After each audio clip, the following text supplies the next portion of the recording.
Podcast is intended for mature audiences. The views and opinions expressed are those of the panelists and do not reflect in any way those of the podcast partners, sponsors, or affiliates. Enjoy. Hi, this is Michael Buffer, and you're listening to the Voice of the People. Let's get ready for Boxing Voice. Every day I'm hustling, hustling, hustling, hustling, hustling, hustling, hustling, hustling, hustling, hustling, hustling. Every day I'm hustling, every day I'm hustling, every day I'm hustling. I'm coming back. I gotta at least do a for me, you feel me? Shout out to all my sucker duckers, motherfuckers out there. Miss Heyman. How you big and bad and you fucking crying like a baby? Just my thoughts, ladies and gentlemen. I'm just keeping it 100% real. I put in the miles. I get in every fucking gym. They want me there. Yo, dudes is straight corny, man. Horrible fighter. TheBoxingVoice.com. You doing some whack shit. You covered in whack juice out here. Horrible fighter. Your favorite fighter's a liar. You mad at me for keeping it fucking real. Miss Heyman. I'm being keeping it real. Like them niggas they keep it real. That's real. TheBoxingVoice.com. Carrying popcorn in bags for grown-ass men. The fuck off my comment section, man. He's on fire. What's the highest level you made it to? The comment section? Fighter. TheBoxingVoice.com. Fuck out of here. Somebody insert the fucking excuse that I need to be telling y'all because y'all lying, man. Excuses, excuses, excuses. I knew it was coming. Our referee stops the contest. He is the winner by way of technical knockout, and he is still undefeated. Miss Heyman.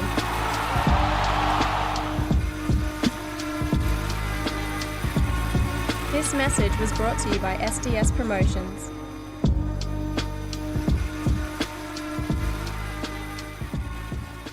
What up, what up, what up? Welcome back, ladies and gentlemen, to another Monday morning edition of the Boxing Voice Radio. I am your host, Nez GTO. Find me on Instagram and Twitter. You already know it is fight week. Champs, it's fight week. And, I guess the question we asking everybody is, can Caleb Plant actually beat Canelo? You know, can we come up with a way?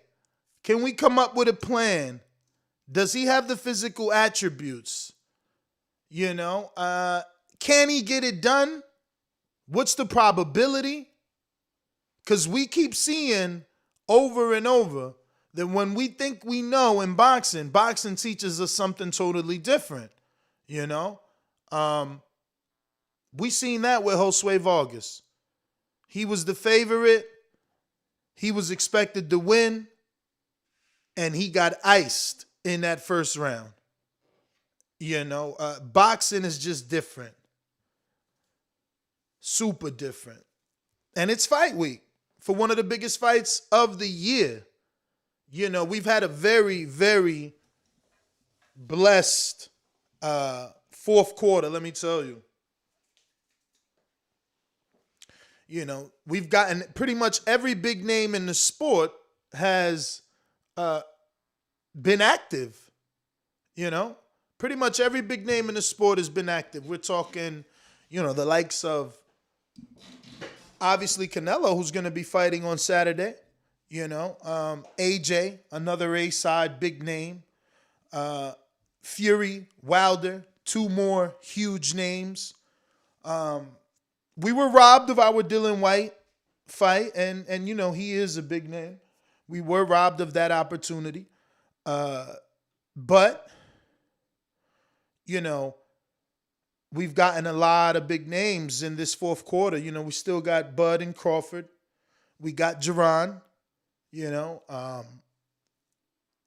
Virgil even fought Kavaliauskas in this fourth. Like, we've been treated as boxing fans, to say the least.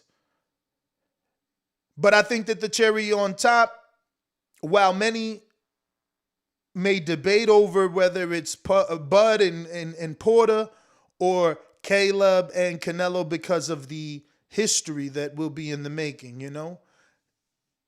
Either man wins, And we have super middleweight. Did I say Bud and Crawford? You know I meant Bud and Porter. Making super middleweight history. I watched the second episode this morning, so it's fresh in my mind. The second All Access episode with Canelo and Plant. And, wow. They did a really, really, really good job, man. They really killed it with that part where they give you like Canelo being a father. They wanted to sell Canelo to, the housewives, the moms, and, just America, period. And no better way than doing that than that scene that they chose to use of him, teaching his sons the ups and downs of life and expressing that it was okay whenever he needed to cry, that it would be okay if he ever needed to cry, that sometimes things in life happen where you just gotta cry and let it out. And they killed us with that, man. They sold Canelo as the good guy. The slap that was heard around the world, he's now the bad guy in this situation.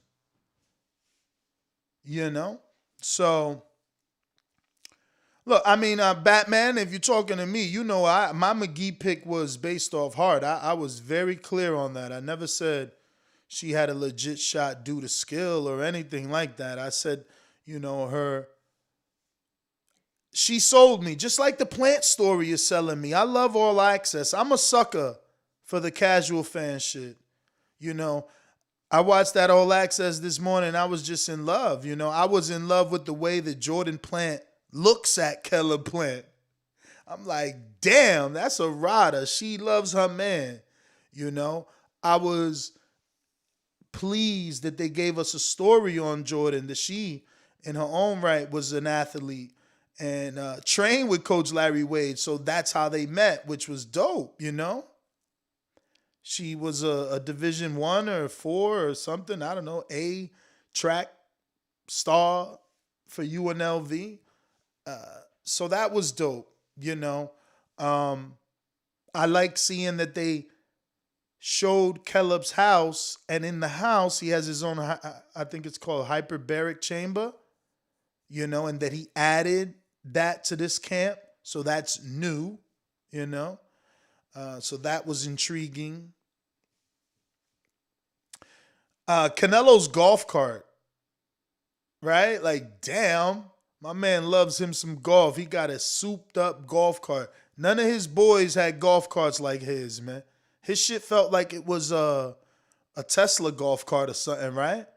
Like the shape of the roof, the color. It was crazy. Y'all need to check that out.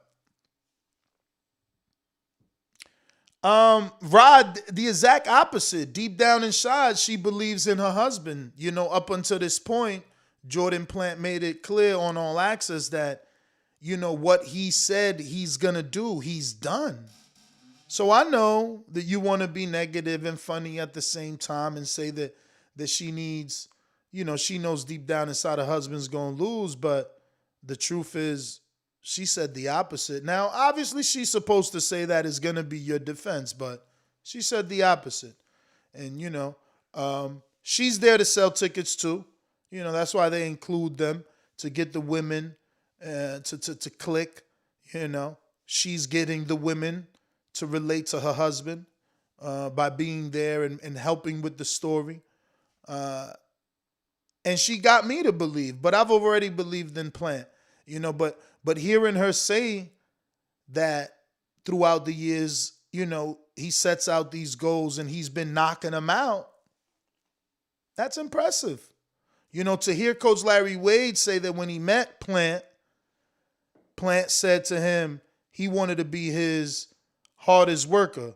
So if he had to do 50, he was doing 55.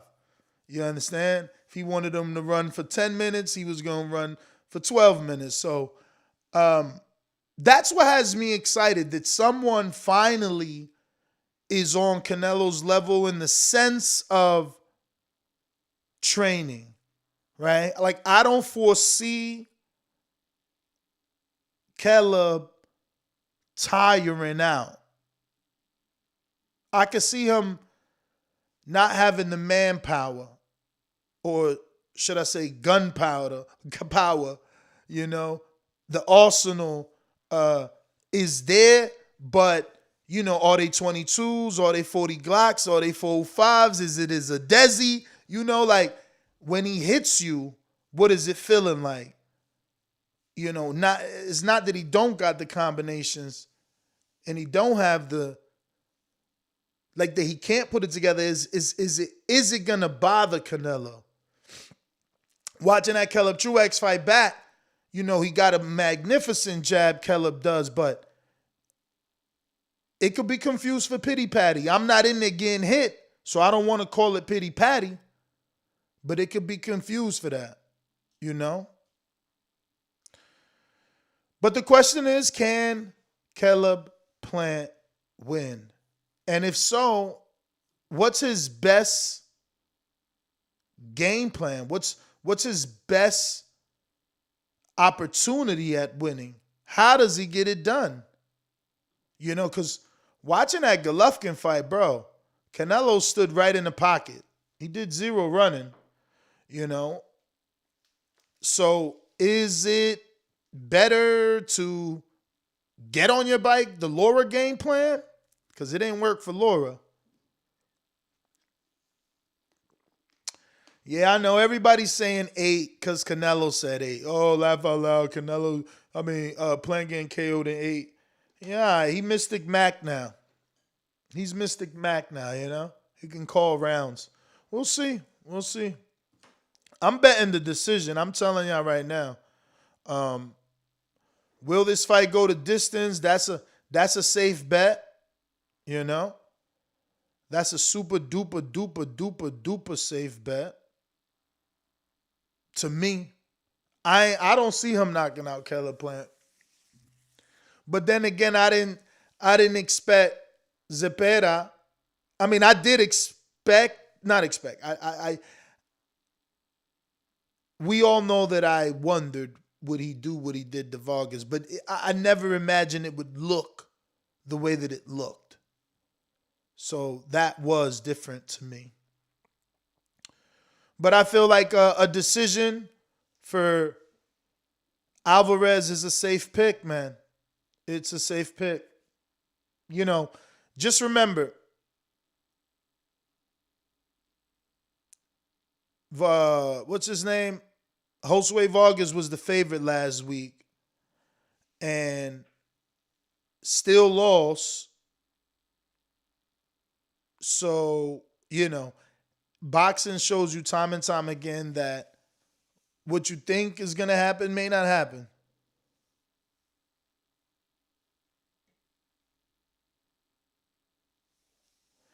Yeah, UK Rob. Look, everything factors in, and you have to think about things like that. But it's still boxing, and it's still only 2 people. So there's still only 2 outcomes. But I hear you. I know the people, there's many people out there like yourself that feel reluctant that anyone can win a decision against Canelo, much less in Vegas. But we got to understand, man, that upsets, they're good for boxing. Joshua losing made him bigger, and it created a secondary star in Andy. Same thing for Mike Tyson. That upset is something that'll never get forgotten. It's not like it's the only thing that we think of. When you think of Gabe, when you think of Tyson, you don't immediately think of Buster, but that. Oh, George Foster, stop it. Awful lot of picks wrong. Bro, first of all, I picked AJ Usyk wrong. I didn't pick Fury Wilder wrong. Everybody knows I picked Fury. I said I was rooting for Wilder. So you wrong there. And what else are we talking about? So you showed us 2 fights in your thing? Come on, knock it off. Knock it off, champ. Lies people spew. Listen, it's not my fault AJ used that game plan. The boxing world is saying he chose the wrong game plan. So you can't, make it seem like I made the wrong choice. Like he chose the wrong game plan and now he's blaming it on his team, talking about take it up with the team. I'm a product of the team. Come on, fam. We wanted AJ to go in there and be a bully like Canelo does. That's why we're excited for Canelo's fight week, because he fights like a fighter. You understand? He fights like a confident fighter too. That's what's being talked about a lot too. Canelo's confidence, Caleb's confidence. I watched what's his name? Bunce, Daddy Bunce or whatever with Carl Frampton on BT.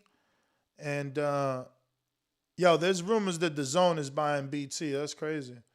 That'll be good, I guess, for boxing. BT actually has a very good social media, both on YouTube and Instagram. They're very active and promote very well. I don't know what it means for us as Americans, but I do hope that they rebrand and just change it from BT to Dazn if they're going to do that. I don't know. That would be interesting, though. See how that plays out. Because BT's pretty big, man. I don't know how big it is in the UK. I know it's like a network, but, again, social media-wise, they definitely get those impressions and have a global reach for sure. Damn, bro. Oh, it's still there. Okay.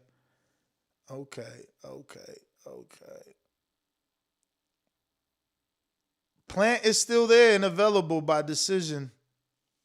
Plus 3,000. You lost 400 points because y'all took forever. What do you mean? What's my bookie saying, UK Rob? What are you asking? What are you asking here? What are you asking, Robbie Rob? But, again, can Caleb Plant get it done, man? He looks strong. I showed you the pictures of him from September. I think it was like 28th. The man looks strong. I tried to buy the shirt today. There's no way to find it. If anybody knows where's the link to that undisputed shirt, I want that. I don't care if he wins or loses. That shit is dope with the slap inside the O. I want it. The stage is set for an upset. I mean, quite possibly, man. People are taking out the fact, they like, yo, it's Canelo. It's so funny that people only think of like, how do I say this? I need a co-host today. People only push the racial element when it's in a black and a white guy, Now that it's this white man versus Canelo, there's no way that you could win a decision over Canelo. And I beg to differ. I never was of the mindset when Wilder and his team created the phrase, but it is catchy. And there is a huge possibility that Caleb has the complexion for the protection. Let's not act like Alvarez ain't a foreigner. It doesn't necessarily mean that he's going to have, be up on the scorecards or get favor on the scorecards the way that UK Rob is indicating that you cannot win a decision with Canelo. And I know that there's proof of that with Mayweather's draw. Or, with the draw scorecard on the Mayweather-Canelo fight. I know that you can point to certain things that have taken place in Las Vegas and easily assume that, but they ain't make movies about the Great White Hope for nothing, man. I'm just keeping it 100. That shit is real out there. So we'll see, man. We'll see. Does Caleb get some favor? Them tight rounds, Do they go to the champ? I don't know. Yo, he said Plant wins by KO. Everybody's talking this KO. It's so crazy how people can influence us, right? Like, the UK is believing that Plant is gonna go for the KO because of whatever Ward said. And they also believe that somehow Virgil is helping Plant, which I don't know that that's true. You know, I know Ward gave him some tips, but I don't know that Virgil is been brought in as well. And if he has, that's new, but that's what Bunce and Carl Frampton are reporting on their show. So yeah. But I just, I want reasons from you guys as to why Caleb can win. There's not very many things he does well.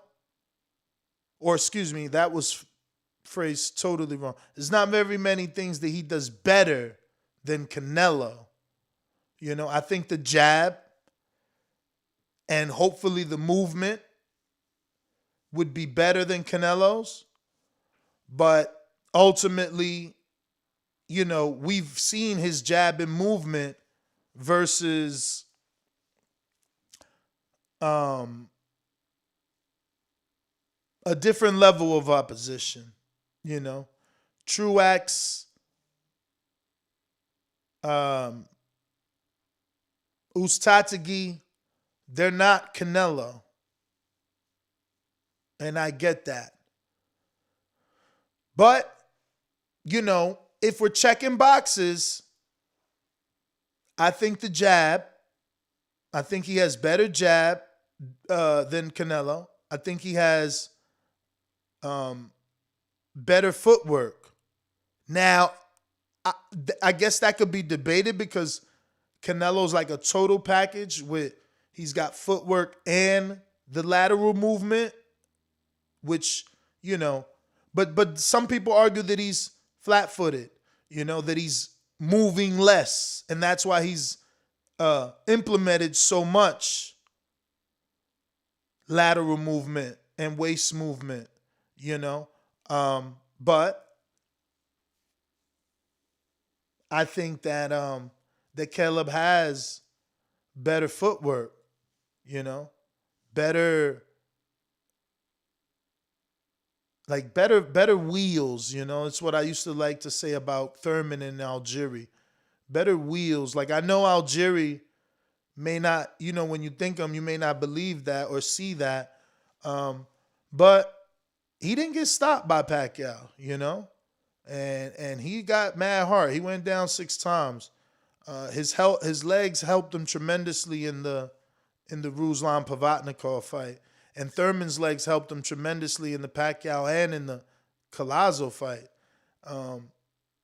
I just love a person that can be on their toes. That's what's impressed me with Tyson Fury.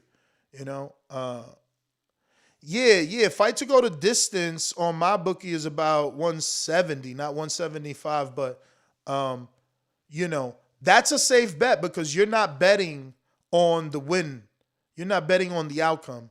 You're only betting that the fight goes to 12. And that, I think that goes to 12, man.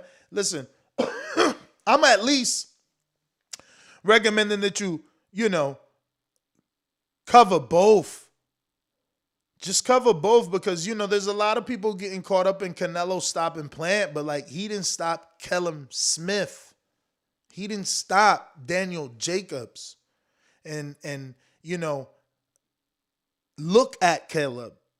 He looks way more solid than Callum Smith. You can look at Caleb and see that he trains way more than Daniel Jacobs, who's right now on another level in terms of stardom and finances. He was dating a Simmons daughter.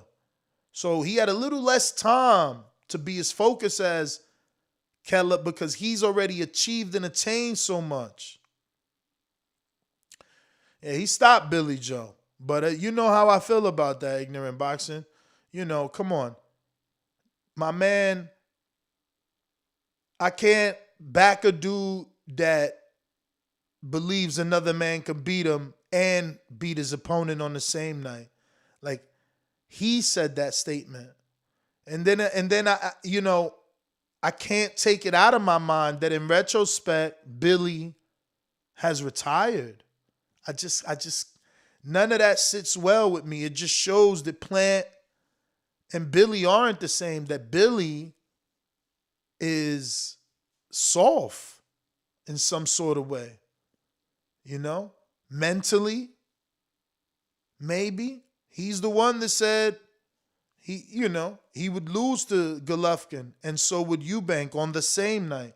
And then he's the one that retired after the fight. Like, I don't know what else you want me to think. I'm sorry.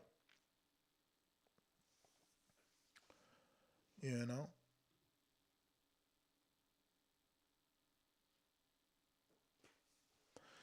Yeah, man. See, Rob is saying, wow, Plant by a split decision is a plus 8,000. I won't go that far. I would just bet the decision is, that's being greedy to pick the specific outcome.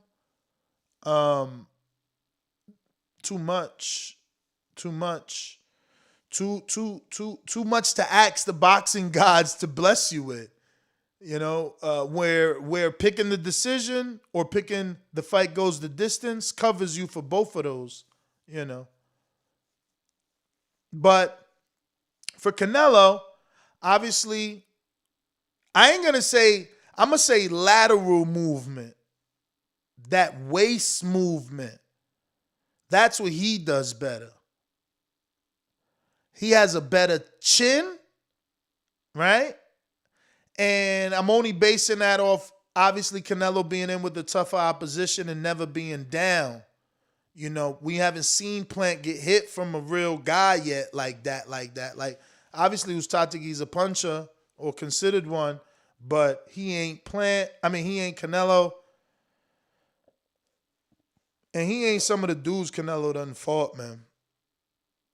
But I will check the box of chin, lateral movement, experience. I mean, the list goes on and on, all the boxes that Canelo has. And I don't know that showing little to no respect for Canelo, I think because he showed no respect for Canelo, he's not going to fly under the radar. You know how some people can fight you and overlook you because you're not allegedly on their level? But I think that because he pissed Plant off, or rather Plant pissed him off, there is no overlooking Plant. There is no not taking Plant serious because he pissed him off. So he wants to teach Plant a lesson. But that brings us to where does that take Canelo? And is it a healthy place to be fighting with anger? You know, from all my years in the sport, your trainer usually doesn't want you to fight with anger because they feel you make mistakes when you're heated and upset. So, I don't know. Canelo's experience is second to none, obviously. You know, watching the fucking press conference back, I mean, there's a little move we didn't even peep. He chucks the glasses behind him. That's how prepared. As Plant is walking towards him, he sensed something was going to happen. He freed his right hand by chucking the gloves behind him. His hands are by his side. You got to go back and watch this. He slightly chucks the gloves back. I mean, the glasses back to free up his right hand, which lands a counter. So the kid is next level, man. He's no joke, you know. And when you think of it, I get what everyone is saying, you know. They're like, oh, well, Plant smacked him, but he got countered. And he did, which can be, telling of what Saturday may hold. But at the same time, what's also telling is that Plant he struck first. Canelo pushed, Plant slapped. Canelo pushed, Plant attacked. Canelo pushed, Plant attacked, Canelo countered. So it's crazy. Best dad ever, you tripping. Scripted, you're tripping. That shit was not scripted. Not at all. Come on, man. We've been here so long with Canelo, and he's never acted this way. To say it's scripted, nah. He's got a mean streak, man. He knows he's the face of boxing, and he's not being respected. He knows at the end of the day, whatever Plant wants to say, he feels he's given Plant the opportunity. And many of you feel that way.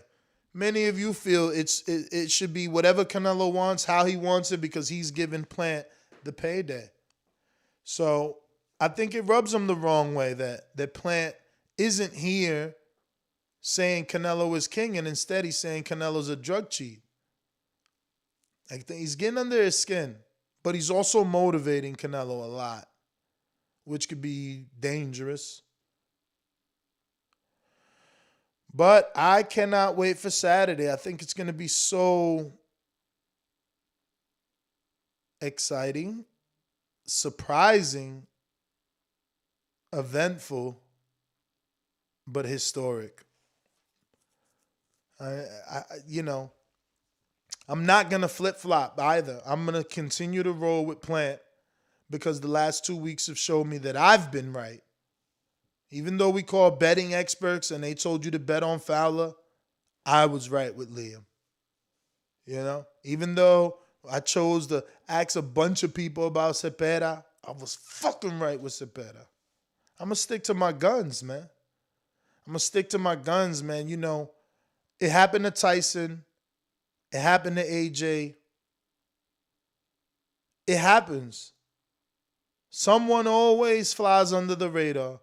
Someone always slacks off. That phrase was there before Canelo. It's hard to get up when you're sleeping in silk sheets. Now, I get it. He's one of the most disciplined boxers in boxing. Look at him getting mad at a younger fighter in Ryan for not working as hard as he does. Saying that if he was Ryan, he would have had 5 fights in that year. I get it. Maybe Canelo doesn't cut corners. Maybe Canelo does put in the work. But it doesn't matter that he's not going to overlook, or it doesn't mean that he's not going to overlook Plant on certain aspects of this fight the same way that you guys are.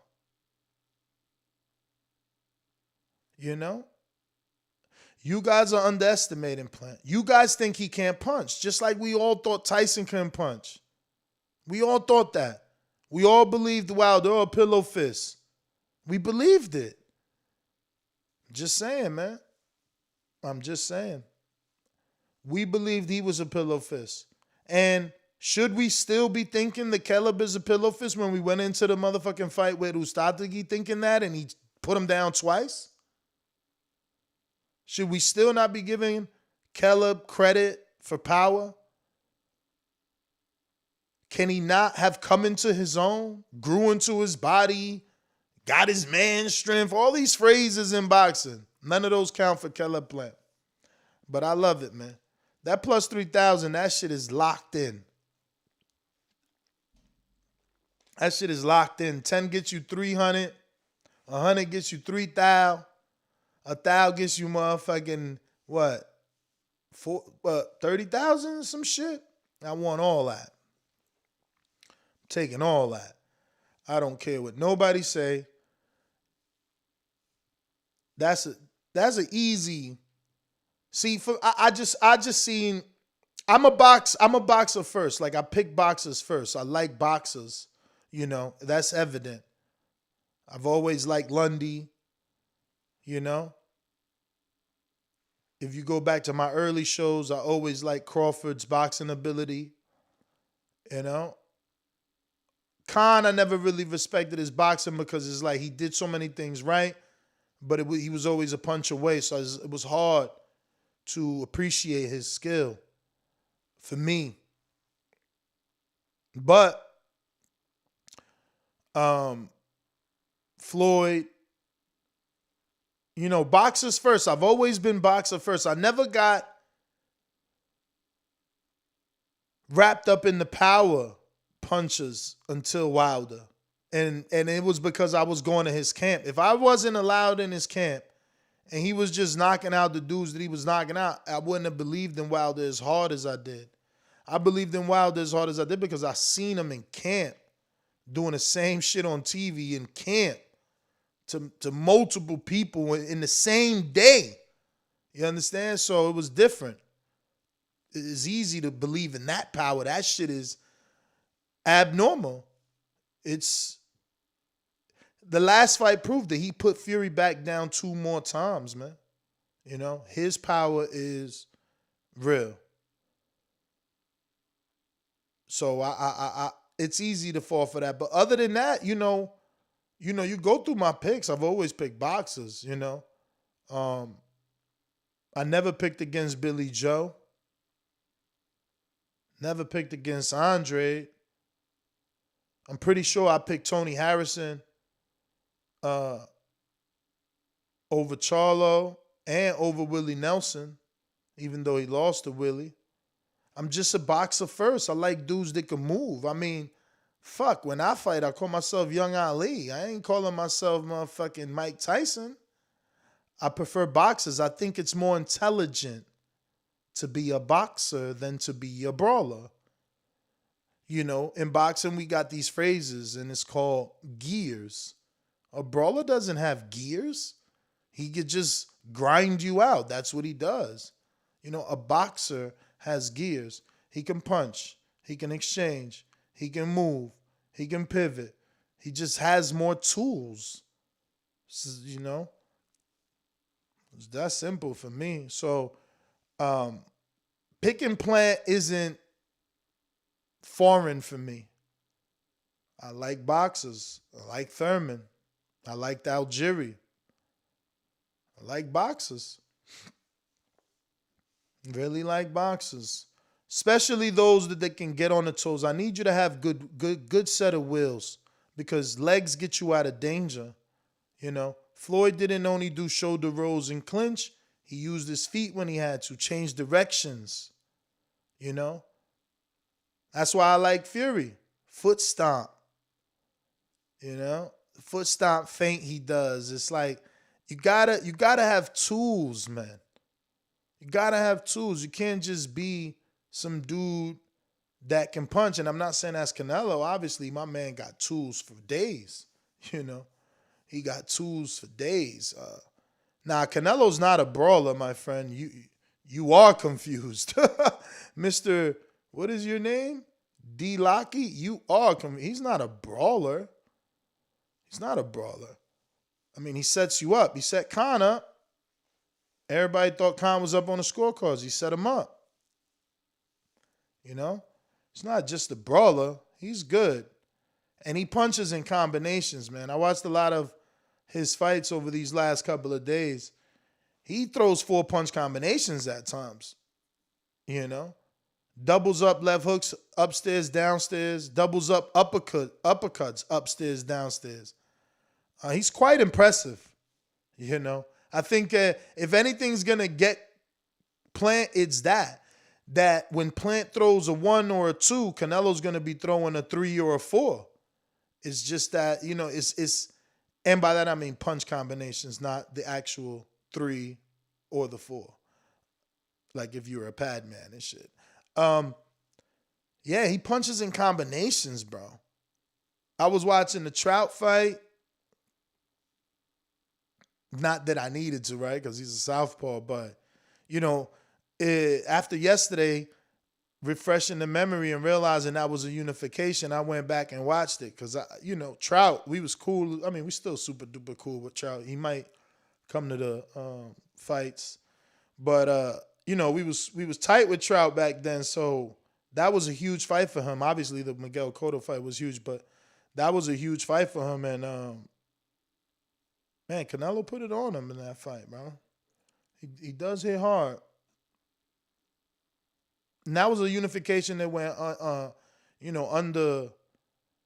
undervalued, I guess, because he beat Trout and Laura for them belts, right? Was it? Oh, no, he came with the WBC. He might have got that vacant or something. He unified with Trout's WBA that he took from Miguel Cotto. Because honestly, I don't remember who Canelo beat for that WBC at 54. But let me get to some of these super chats. Good morning to everybody rocking out. Don't forget, this is a podcast as well as a video podcast here on youtube.com/The Boxing Voice. So you can always catch the episodes on iTunes, iHeart, Spotify, Stitcher, all these great places to take us on the go. If you don't want to use your data to watch YouTube, you can definitely listen to us in your ear. We got Epic Sleep. Well, damn. This is Canelo's swan song. He'll retire after the W. No, he won't. My man literally said he got 7 years left. He's fighting until 37, easy. Or 7 fights? Did he say 7 fights or 37 years? But he's got fights left, bro. Rada of the Storm says, good morning, Ness. Well, good morning to you and good morning to all. Big Greg 31 says, Canelo haven't stopped a natural elite 168 pounder. Billy Joe, a natural 60. Actually, Billy Joe, didn't he start at 54? Don't make me look that up. Billy Joe pretty much started at 54, right? Or am I wrong? Because he did fight George Groves early on. Was it George Groves he fought? No, it was Eubank he fought early on. Let me look up Billy Joe retired. I mean Saunders. Saunders, not retired. Where we at? Box Rec. Let's see where you started, Joe. Yeah, 55. Right? Let me look at this. 60. That was his opponent, 55. Okay, so he was a natural 60-pounder. All right, not 54. I was wrong.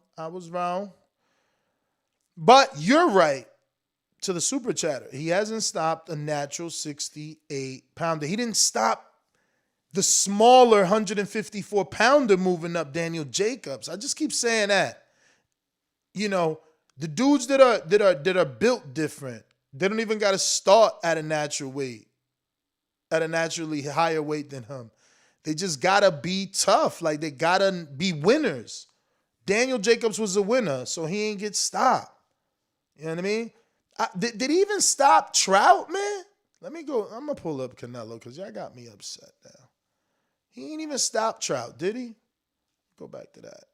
I just watched that fight. It's a damn shame. Yeah, he didn't stop Trout, man. Like, y'all tripping. All right, Trout was a southpaw. Maybe that's a bad comparison, too. And he stopped Kirkland, but we came to find out that Kirkland had zero chin. Khan, zero chin. He didn't stop Cotto. Liam is Liam, man. He's not on Canelo's level. He didn't stop Chavez, and people think Chavez was a bum. I don't use that word, but y'all know y'all thought Chavez was a bum. He didn't stop Gennady in any of those fights. I'm telling y'all right now, if you don't put your money on this fight will not go the distance, you're going to slap yourself. You're going to slap yourself. Okay, cool. Whatever your name is, what the fuck is that? Ratty Pete? Okay, is Julio Cesar Chavez elite? Because your argument is that Plant's not elite. So how about this dude who eats cereal in briefs, pink briefs, doesn't make weight, doesn't have a trainer, trains himself, trains in his backyard. Is he elite? Is Julio Cesar Chavez elite? Come on, man. Like, I'm telling you, you're going to kick yourself. What about Callum Smith? Is Callum Smith elite? Yeah, he stopped Kovalev. And his trainer told us in the first Andre Ward press conference that he ain't got no liver. In the first Andre Ward press conference, his trainer told us that he's an alcoholic. Stop. We seen motherfucking Anthony Yard almost stop Ward. Stop. That don't mean you a power puncher because you stop Ward. I mean, Kovalev, I've been saying Kovalev. I meant to say Kovalev all this time. I meant to say Kovalev, not Ward. Come on, man. But it's okay. Look, I'm going to get this money on loan. I'm going to get this money alone. Plus 175. I'm getting that shit alone. Alone. Him not stopping Chavez tell me he ain't stopping fucking Keller. Chavez was right in front of, I'm capping. Anthony, you an idiot. Your last name is fucking Alvarez. You misspelled that Alvarado. Your real name is Alvarez. That's why you calling me a capper. Crazy as hell. How y'all going, I don't understand how we not giving Plant a chance to make it to the 12th round. I'm not even saying he going to win. I'm talking about make it to the 12th round. Knowing that Julio Cesar Chavez did. And let's not forget that Canelo put a weight limit on him. He had to make a certain weight or lose $1 million. So he even struggled to make weight.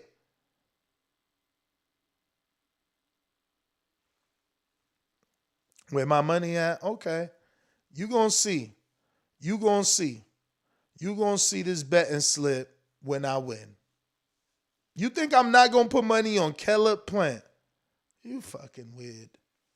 You weird. How much you want me to put so I can put some live for you right now? Give me a number. And don't make it retarded because you know it won't happen. I could easily make a secondary bet on Keller Plant by decision, or will this fight go to distance and be safe money? That's safe money. Yeah, because if Canelo win like you expect him to, safe money. It is not 50-50. You crazy. What is your name? Nam-Izama? I don't know what the fuck is that. But Mr. Alliance. It's not 50-50 he make it 12. You tripping, man. You gambling right now. What the hell does Callum Smith do better than Keller Plant? Fight worse opposition? That's it. The only name on motherfucking Callum Smith you could give credit for is George Groves, and he just got his best win, right? Excuse me. Let me look up Callum Smith, old ordinary ass right now, because y'all playing games. He just got his best win. Who'd he just beat, man? Why y'all making me Google this motherfucker, man? Callum Smith. He just knocked out somebody. That was impressive. Lenny Castillo. He knocked out Lenny. That shit was pretty impressive. It looked like Wilder knocking out Liakovic and shit. Lenny's leg was like trembling, you know. And Bivol went 12 or 10 with Lenny.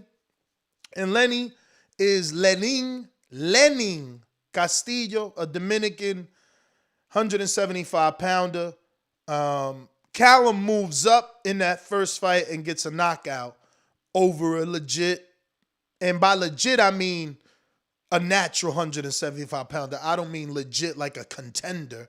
Even though I guess he's considered a contender, he's not a journeyman or anything like that, Lenny. Not yet. But that's his best win. And that dude is what? A C-level fighter?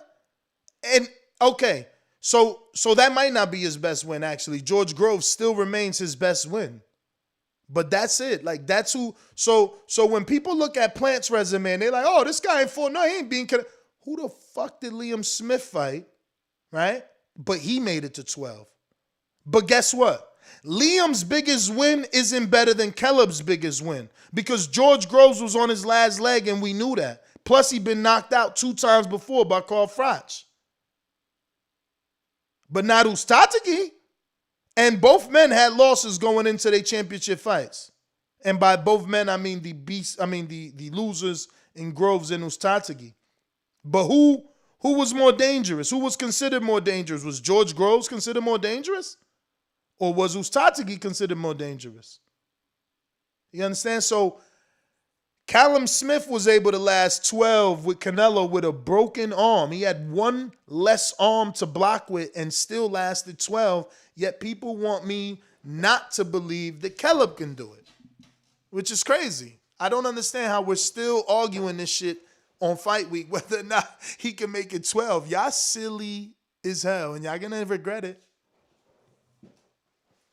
Y'all gonna regret it. Jacob started at 54 guaranteed. I know for a fact he fought Ishe Smith, Fernando Guerrero at 54, and he didn't get stopped or did he even get dropped? Y'all tripping, man. I swear. But I love being the one to say I told you so. I'm for real. There's no way Caleb gets stopped. I mean, there obviously is a way. Let me not say that. There's obviously a way. It could happen. It's boxing. But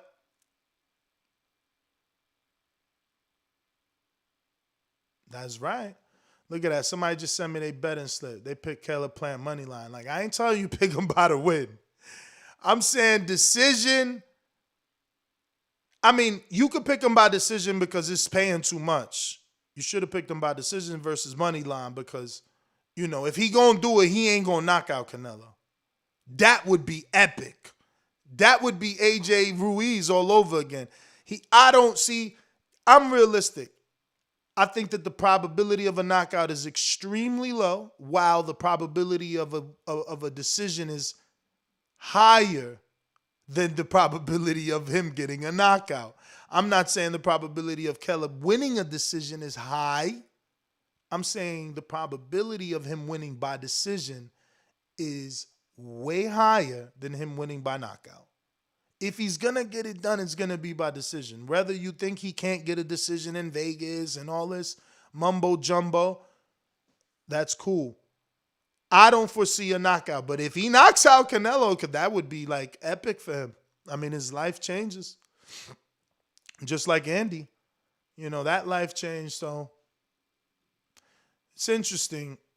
I just can't believe that people believe so strongly about him being stopped when we're not. I don't think we're factoring none of those things in, you know, none of these other opponents that were able to not be stopped, you know. So when I bring up Trout, the haters will say, oh, well, that was a long time ago. He's not the same fighter.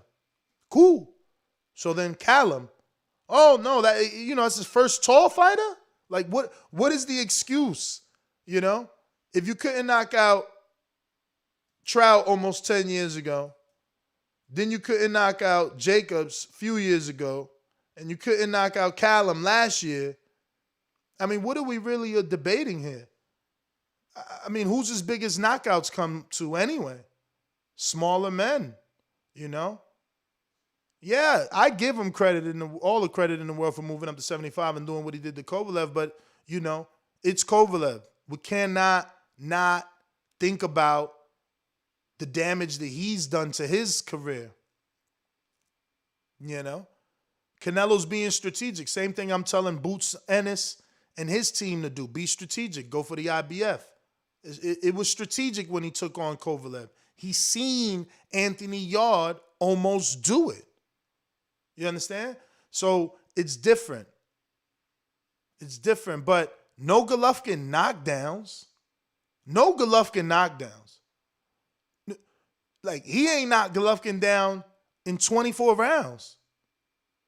Like, why are we dead set on this dude getting this knockout? I mean, he went 11 with Kovalev, too. We forgetting that. It took him to the 11th. So, my play all day, this fight will not go the distance. I mean, this fight will go the distance. That's my play. That's safe money. You can even throw that plus 175 in with some parlays, some guaranteed win parlays. Because this fight going the distance, man. He got to hit him with some Josue Vargas shit right in the beginning. Boop. And he never recovered for Plant to be out in the begin, like for him to get stopped. It's not happening. All right, ignorant boxing. Bet me then. Bet me. Canelo by knockout. Bet me. I would say bet me, but I'm not because I get better odds with my bookie. You know, if I pick Plant and win, you ain't gonna pay me what they paying me, so we ain't betting because he's a motherfucking plus 3,000. You could pick him two ways, plus 3,000 or plus 1,000. Pick your poison. Canelo ain't breaking no ribs. Plant moved too much. He ain't break Callum Smith ribs. He ain't break Trout ribs. He ain't break fucking Gennady Slow Lufkin ribs. Y'all lie, man. Y'all liars, man. Y'all believe what y'all want to believe. It's okay. You believe what you want to believe, man. We going out to the callers, though. Fuck it. Let's open up the lines. If you're interested in calling in, it is fight week. Let me give you some info, too, right? I have first intended to give you this as an info show on fight week, giving you all of the activities, times, places, and locations. And then, you know, watching so much of their shoulder content, I'm like, man, this is a can Plant win show. He's being counted out so badly by everybody. But speaking of fight week and the activities, for Canelo Plant on Tuesday at 12 p.m.,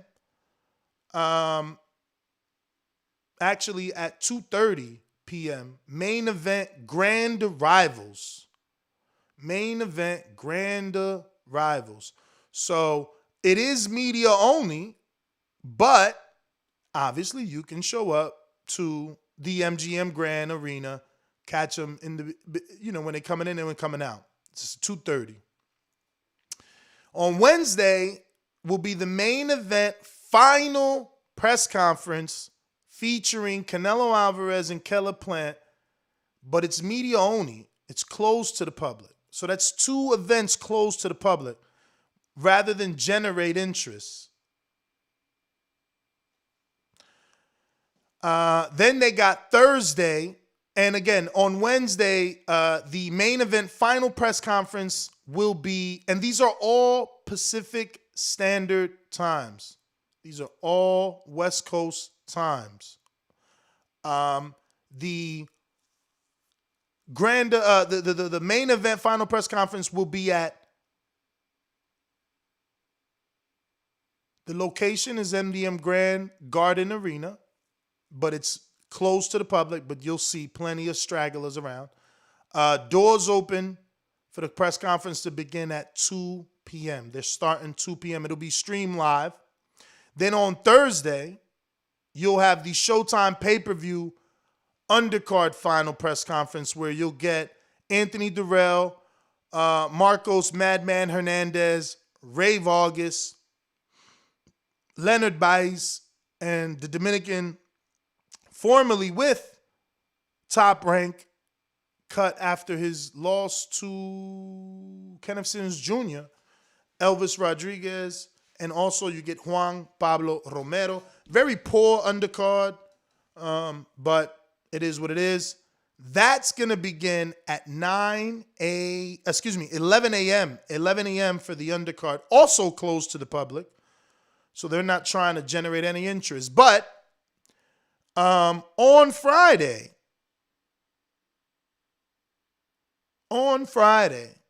the official weigh-in is open to the public, and it's the first weigh-in open to the public since the pandemic, I believe, is what they're reporting. You know, so while everything has been closed all week, they will be doing a traditional weigh-in. It'll be at the MGM Grand Garden Arena at the event level. Doors open for fans and media at 11 a.m. The non-televised undercard weigh-in begins at 12 p.m. and then the Showtime pay-per-view weigh-in begins at 1 p.m. So if you're in Las Vegas, you want to get to the weigh-in as early as 11 a.m. so you can start getting your shit signed by, you know, fighters and whatever celebrities are around. But the weigh-in itself doesn't begin until 12, which is the non-televised. And then you have the televised Showtime pay-per-view weigh-in begins at 1 p.m. And then obviously Saturday is your fight. Doors open as early as 3 p.m. First fight begins at 3:05. So that's non-televised fights. Get in the building early, watch your fights. 6 p.m. pay-per-view telecast begins. You can purchase your pay-per-view and start watching at 6 p.m. So that is your fight week schedule. Once again, Saturday, doors open at 3 p.m. First fight, 3:05. Friday, weigh-in open to the public. Doors open at 11. First weigh-in at 12. Thursday, we have festivities with the Showtime undercard final press conference, not open to the public, but streamed on their YouTube channels. Wednesday, once again, not open to the public. Main event final press conference featuring the two main event fighters, Saul Canelo Alvarez and Caleb Plant. And the grand arrivals on Tuesday, tomorrow at 2:30 at the MGM Grand Arena, which is odd that it's not open to the public because that's what grand arrivals have always been about.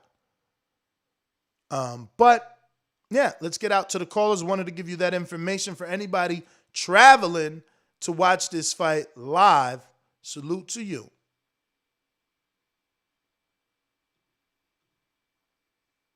Hey, Daddy. You fight with nobody. This a dollar beat. This a dollar beat. BoxingWords.com. You won the bet with Hey, nobody. Daddy. BoxingWords.com. This a dollar beat. You never gonna get the fight, man. You're a horrible fighter. Payday, BoxingWords.com. payday. You want payday. I know that.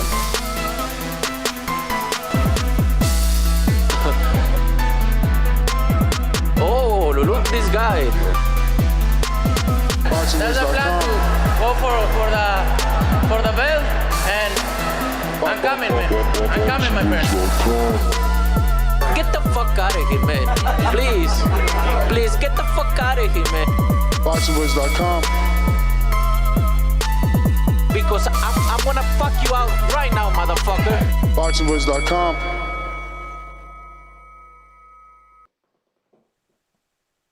All right. Callers, you know the number to call in.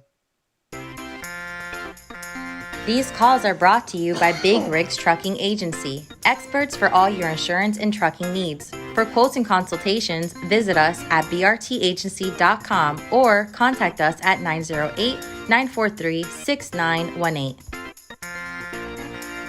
Remember to rate us 5 stars on iTunes. Subscribe to youtube.com/theboxingvoice for the latest and greatest interviews with your favorite fighters. We still need about 160 to get to that 130,000. So tell a friend and tell a friend. Help us reach that goal. It would be splendid, you know, to reach that goal before the Canelo fight, right? Like, so that we can break that 130 during the Canelo fight. That would be great. I got some boomerangs. J Mac, let me get a flash if you available. The number to call in, 1-425-569-5241. Press 1. One time, voice your opinion right here on the Voice of the People hotline. Don't forget, you can add Nestor Gibbs on Skype to be part of the conversation from anywhere in the world. Let me go on out to Contrell in Phoenix. What up?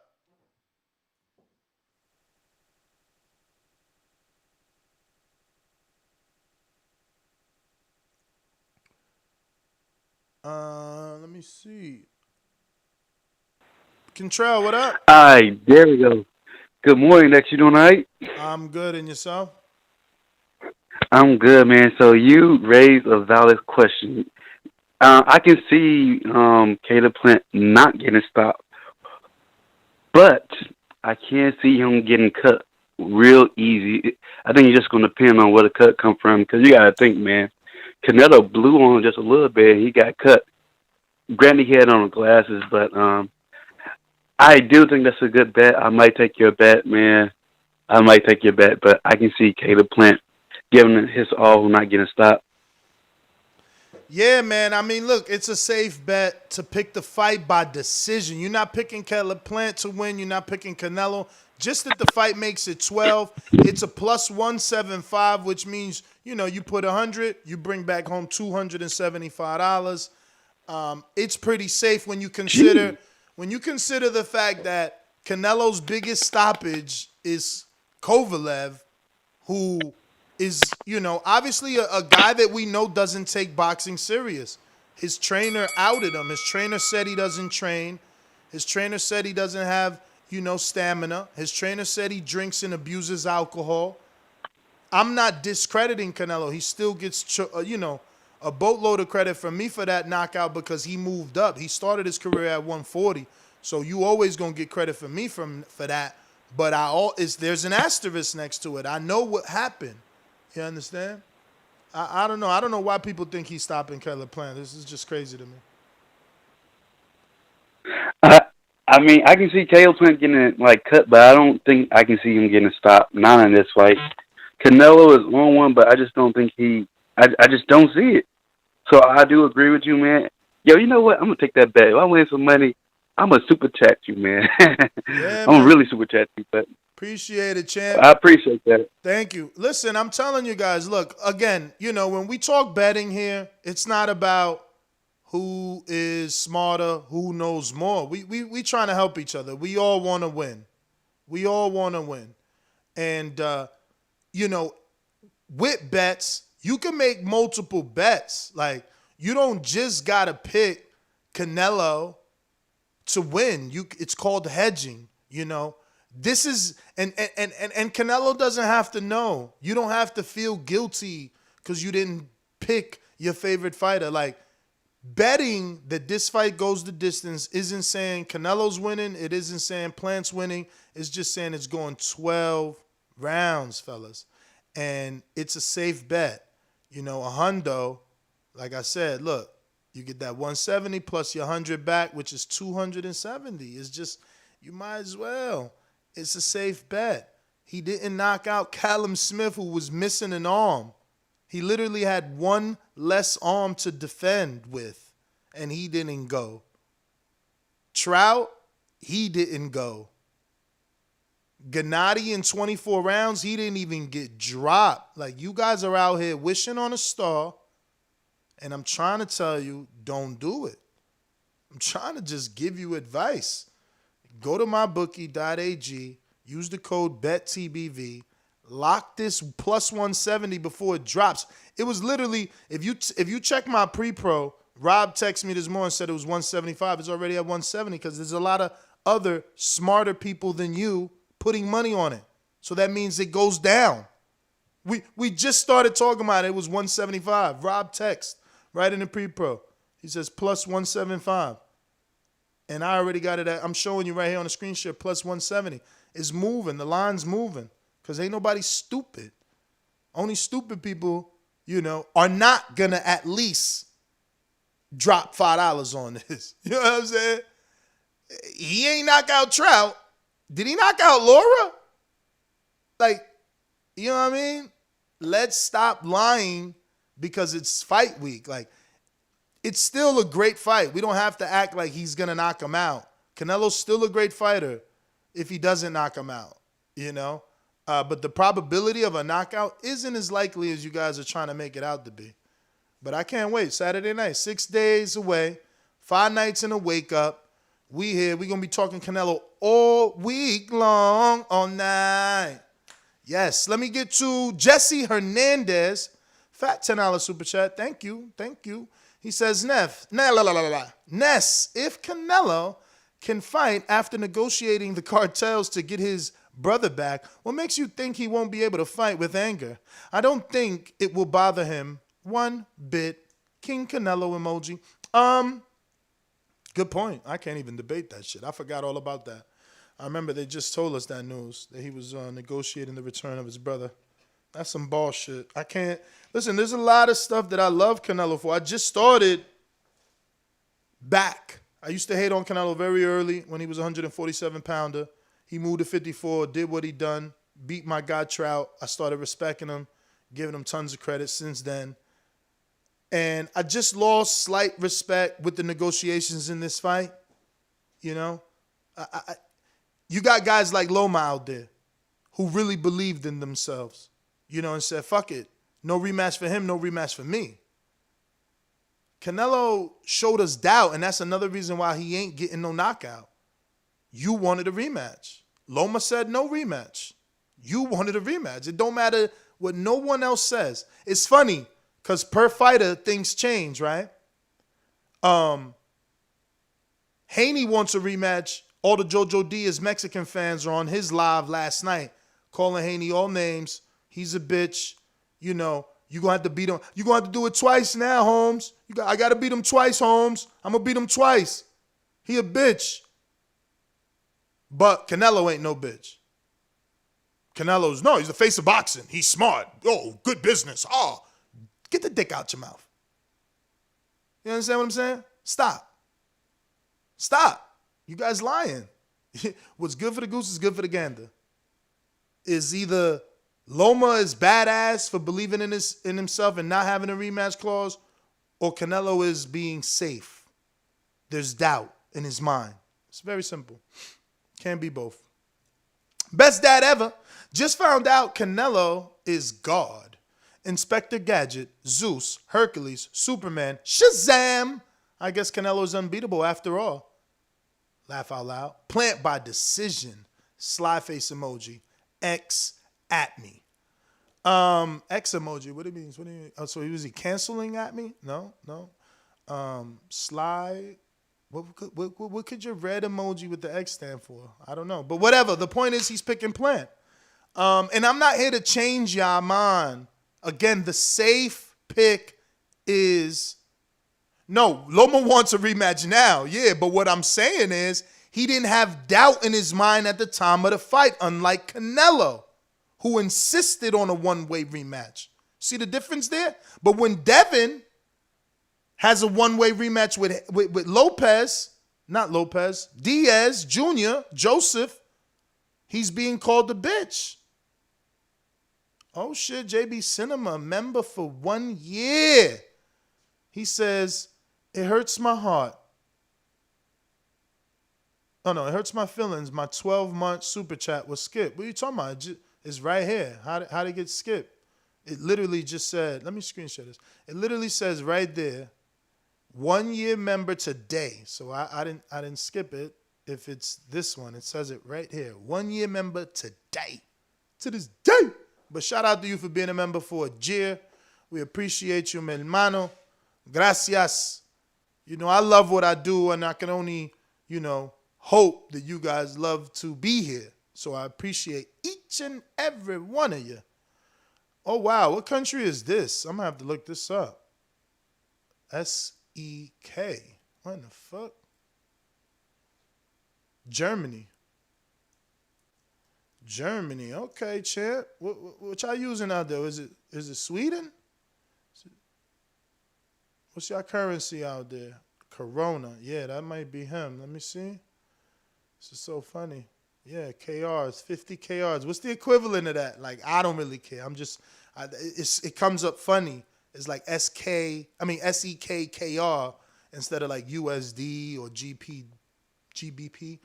I never seen that before. So shout out to my Sweden listener, or maybe Germany, and his super chat is, yeah. Keith Thurman is ducking Boots Ennis. You better not duck me, son. You better not duck me. You better not duck me, son. You better not duck me, son. Thurman ain't ducking nobody, man. Y'all tripping out here.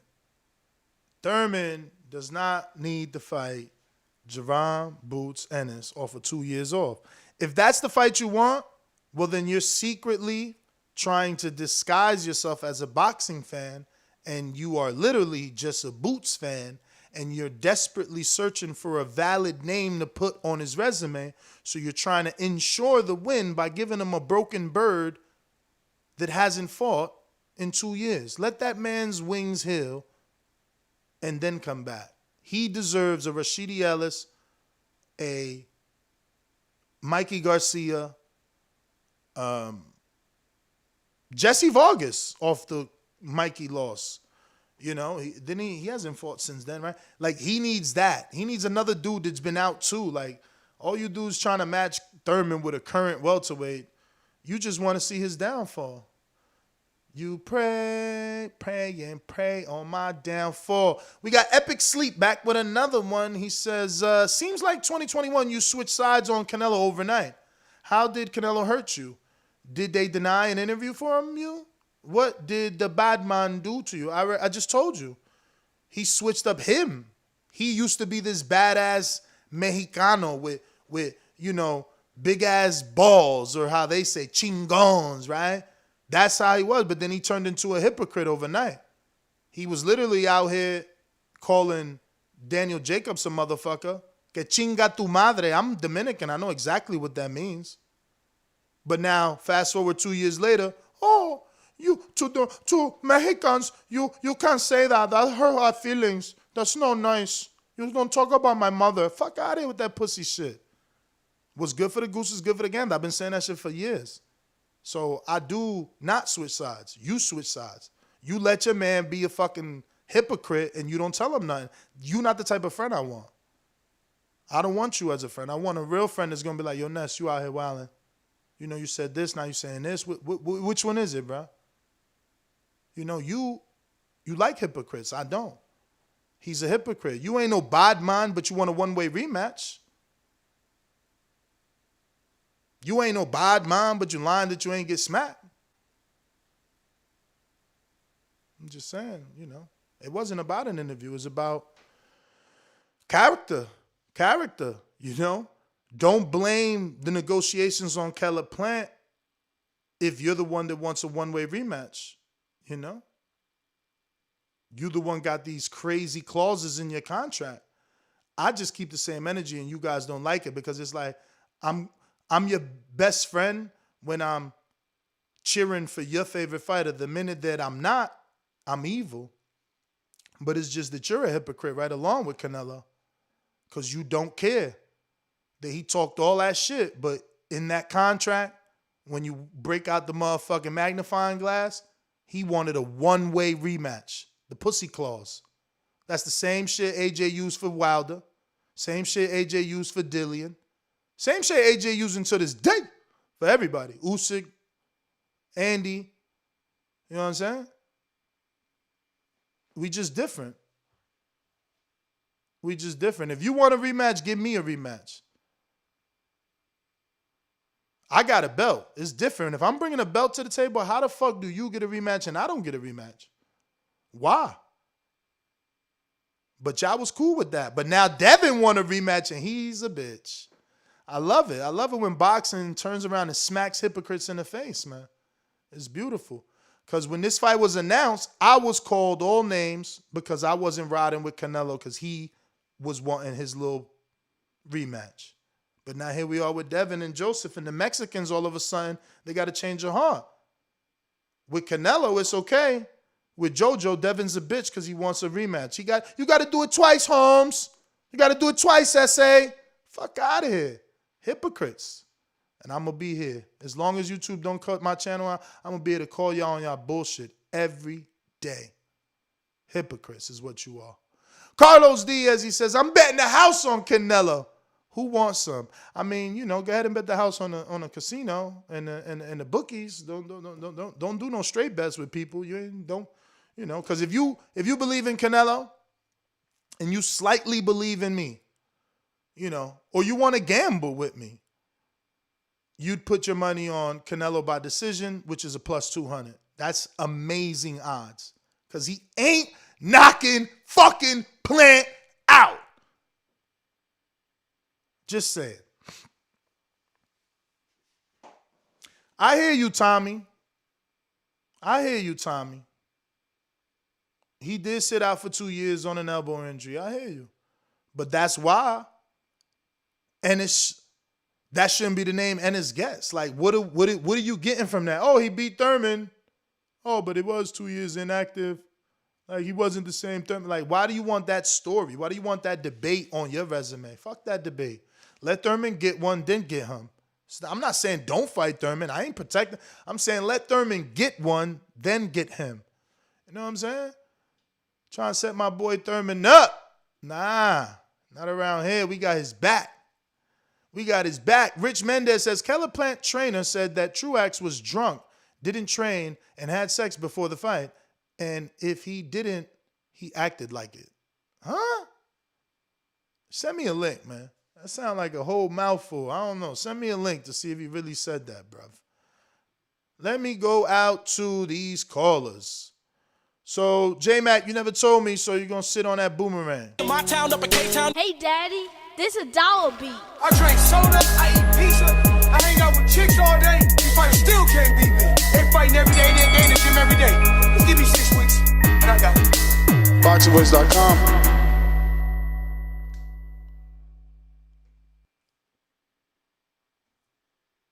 Yo, Ness, how's the audio? Straight. We're good, all right.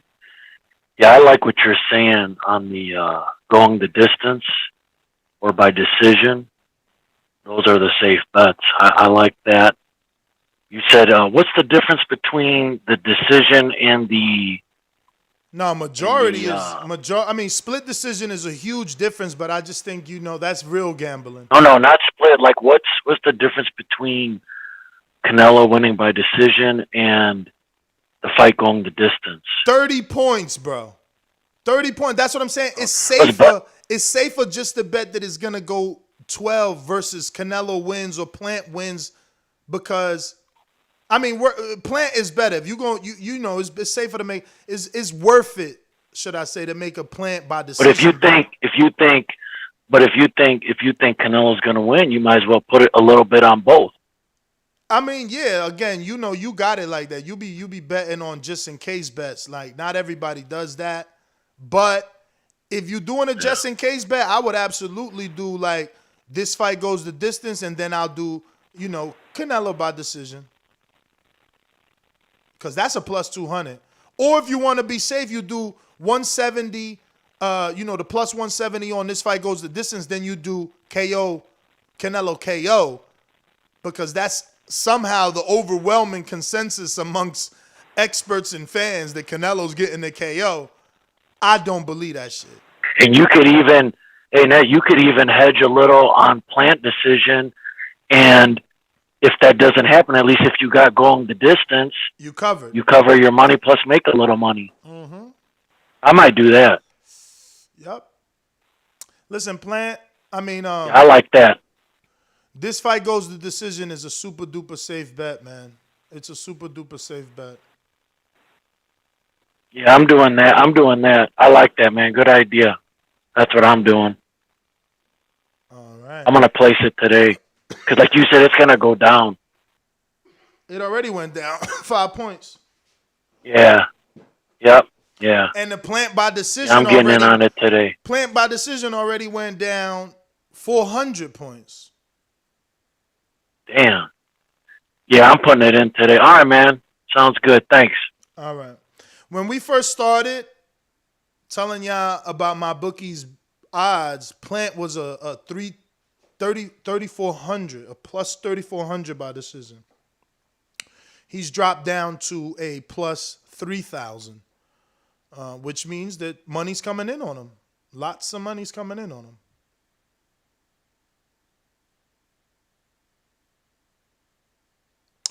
We got callers on Blog Talk. If you haven't pressed 1, that's why we haven't gone to you. So do not forget to hit the numero uno to let us know that you're ready to rock and roll, and we'll get to you. I got Esteban in Oregon. What is up? Buenos dias, Des. Buenos dias. Buenos dias. Yeah, I've been listening to the show. It's been a great show. It's a good morning today. Yes, sir. I'm calling from Oregon with love. It's raining right now. I don't know how it is where everybody else is at. I just want to call in and share my energy. Advise y'all to get out there in the conditions and train. It's nothing like it. And Ness, I heard you talk about the episode 2 of Canelo versus Caleb. I watched that myself. And I thought, I mean, you looked at it from a woman's perspective. I looked at it more as they showed Canelo with his daughter and him showing up to the party, you know, in his pajamas, lounging. But when they showed Caleb Plant, they showed him in a hospital bed with his daughter, in the gym, training. It was a different aspect in which Canelo's a superhuman, but he may have forgotten something that Caleb clearly ain't forgot. And it's just I two can't wait for different the levels of hunger, man. It's two different levels of hunger. You know, there's really no way to quantify who's hungrier. You know, is it the man that's gotten everything and wants to keep it, or is the man that wants everything you got? You know what I mean? yeah, but how you say quantify to figure it out? They showed us a little bit, and we seen a man in his pajamas, having fun with his daughter, and it just that kind of when they showed Caleb's life, it was just it was a lot different. So we'll see what happens. Other than that, I mean, you I got a also got fight to coming remember up. though.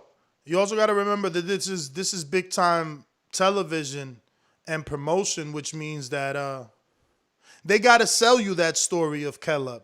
They got to sell you that the A-side fighter, you know, if they make you think Canelo isn't taking it serious, you're more invested. That's their Yeah. This is their job, guys, is to sell us this fight. That's why it's on pay-per-view. They have to sell it to us. Yeah, we'll see what happens next. I just want to call in and talk a little bit. You know, I thank you so much for just making your show and making Border Wars. If you guys don't know me out there, my name is Esteban, and I'm going to be fighting in Border Wars 13. It's going to be in Florida. You can watch it right here on TBD. And I'm fighting Zeke the Freak. I just want you guys to tune in and follow my journey. Thank you, man. All right. I got JT, New Orleans. Are you available?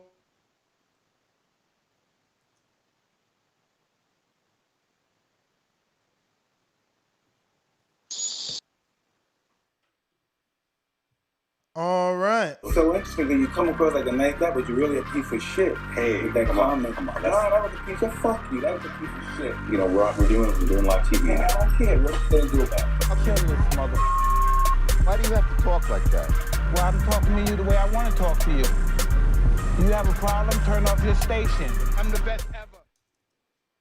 What up, Ness? What up? I ain't watched the All Access out. I mean, I heard that. I'm assuming they got a video out of it. I'm gonna go check it out. But like I said, I still got Caleb Plant winning this fight, man. I think Canelo need to be humble. And, you know, I ain't gonna say he's cocky or arrogant, but you supposed to be that way as a fighter. But I just think Canelo haven't faced nobody like a Caleb Plant in a while. So two different fighters from Billy Joe Sanders. I just think Caleb Plant really want to win. He really want to prove a lot of doubters wrong. So I got Caleb Plant winning by decision, outboxing Canelo, the whole 12. I just don't see Canelo stopping Caleb Plant like everybody think he will. I mean, Caleb Plant is a real good boxer, you know, good inside fighter, outside fighter. So I mean, got a better jab. I just got Caleb Plant winning. I don't see how Canelo can win this fight. All right. Let me see here.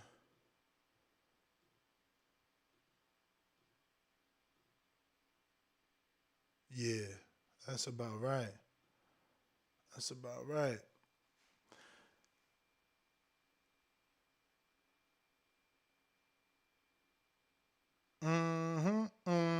So check this out, right? If you take $20 and you put 10 on money line. This fight goes the distance. You made 27. Then you put 10 because you took 20. Then you take that other 10 and you put it on Plant, wins by decision, and you make 310. So if he don't win the decision, you still covered with the fight going to decision because Canelo ain't getting his knockout. Y'all know it and I know it. LV Slugger, what up? You available? Only time y'all see me in Rays is when I turn into the Bronze Mama.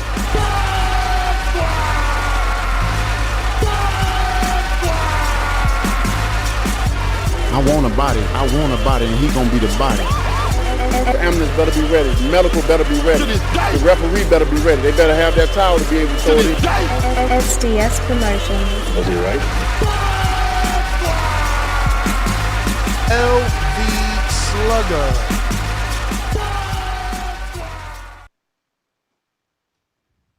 TBV, what up?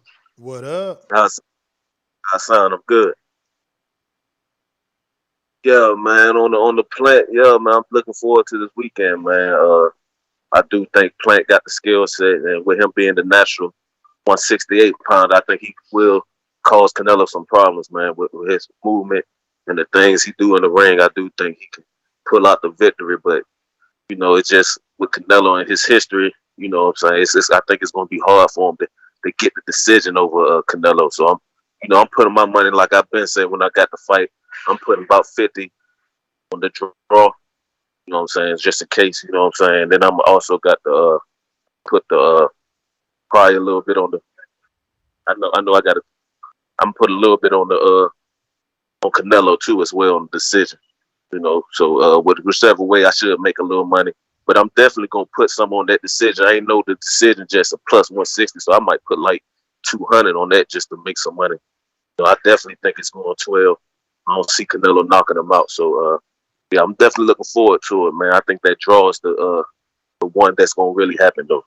But you think it's going to be a draw? Yeah, I think it's going to be a draw. I'm going to bet 50 on the draw. Draw like plus 2,000, so. What was the draw? What odds you was getting on the draw? Plus 2,000. Yeah, well, they got it plus 2,200 now, so it went up 200 points, or is more, or they paying better on my bookie.ag. Right, yeah, I'm definitely gonna put it on the draw though. I'm putting 50 on the draw. I do think Cable gonna give him some problems, man. So we'll see how it play out, man. That's pretty low. That's pretty low. That means it might happen. That's actually pretty low. Yeah, so I've been saying. I remember, when I first Wilder Fury, I remember because I bet it, and that shit was like 37 or 4,700. One of those two numbers for the draw in the first fight. So this is low, which means it's probable. That's what I'm saying. I don't know. Even the bookies are telling you, it's hard to decide with Canelo because he's Mexican and they going to bet on him. You know what I'm saying? Everybody's going to put money on him. So him by KO is what the fans believe. That don't necessarily mean that's what the bookies believe. You would have had to been following it. And by it, I mean the line, the minute it was announced or the minute it was rumored to see what they opened up at. I got to check if you could check that on ProBox. Let me get to Keem the Dream. Are you available? Keem, you available?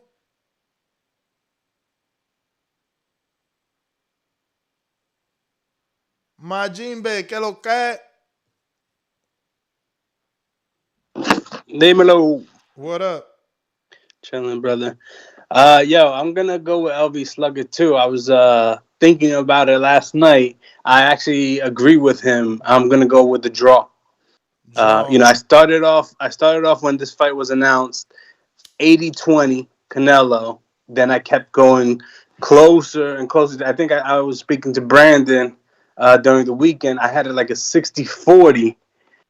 But Plant being the natural 168, he's looking really big right now. I think he does have enough skill to keep Canelo or to frustrate Canelo. I don't think he's the better boxer. I don't think, all around boxer. But I just feel he has those intangible things that can frustrate Canelo, being a smaller man, and the movement, Bro, Canelo himself said it's gonna be tough for the first 3 to 4. If you lose those first 3 to 4, bruh, we only got to win 2 more for a draw and 1 more for the win. Like I can't remember. I think it was Tim Bradley said it. He said that Canelo's gonna be studying Plant for the first 5 rounds. And when I heard that, I'm just like, whoa, first 5 rounds. What are you trying to say? You're saying that he's gonna possibly lose maybe 4 of those first 5. So yeah, that's what, 2 more rounds to get the draw. I'm going with the draw. I'm going with the draw. And then Canelo probably winning the rematch. But right now, definitely a draw for me. Probably not going to be able to call in for the rest of the week, Ness. I got to go up to New Hampshire. If anybody knows a good place in Manchester, New Hampshire to watch a fight, hit me up on the back chat. That's my call, Ness. I'll check you. You the man. And listen, don't forget, man, I keep telling y'all, don't just make a deposit because you're making a bet this week, because you're losing the entire bonus of using the code BETTBV. Like, if you use our code, they match your deposit. So you put 1,000, they give you 1,000. There are some rules and regulations to withdrawing your money if they're gonna match your money. But as long as you playing, you straight. And don't deposit 50 to get match 50 because you just wasted your time. You know what I mean? Or not time, but you definitely wasted your first match deposit. Like, it's pretty huge, first match. You might as well take that. CYP, what up? What's good? I want to give a shout out first to Team Wade, man. I'm really proud of that man. Goddamn. I've known that man a long time, and he's arguably right now one of the best coaches in the world. Not boxing coach, not track coach, one of the best coaches. That man is doing such a great job, man. I love that dude. Secondly, man, I'm gonna be honest with y'all. This fight is gonna be a close fight, okay? If you're a smart man and you know boxing, you're gonna bet on everything, and the bottom line is you won't lose no money. If you bet correctly, you won't lose. You won't lose nothing. It'll be okay. Everything will be okay. But if you pass up on some of these bets, you are going to regret passing up on some of these bets. Don't do that. I'm going to give people an option to holler at me personally through my DM, and I will walk you through how I would bet and what I'm going to do. But it's going to cost some of y'all. Ain't going to be that much, but some of y'all I'll do it to you for free. But y'all need to make money on this. We talk boxing every single day. It's finally time for y'all to make some money off of this boxing talk. Just quit talking about it. Be about it. That's my advice on the first call. Anybody light me up, I'm lighting your ass up today. CYP out. Yeah, I mean, that's one thing we can agree. I said this about the Wilder Fury fight, and that still remains true. The Wilder Fury fight was still a better fight to bet on. Obviously, Plant is a way bigger underdog than Wilder. So in that fight, I know in retrospect this doesn't sound right, but it was tighter. So your bet realistically was better because Wilder had a chance, Tyson had a chance. And that was proven in the 3 knockdowns and 2 knockdowns. 3 for one, 2 for the other. Caleb and Plant, Caleb and Alvarez is obviously a lot more separation in skill. Today, or rather 6 days from now, will be Caleb's coming out party to the world, where he gets to show if he's elite or not. There's so many comparisons that we're going to be able to pull after this fight. How did he do as good as Callum? Did he do as good as Billy, Trout, Jacobs? Where does he rank after this fight? How good did he do in a win or a loss?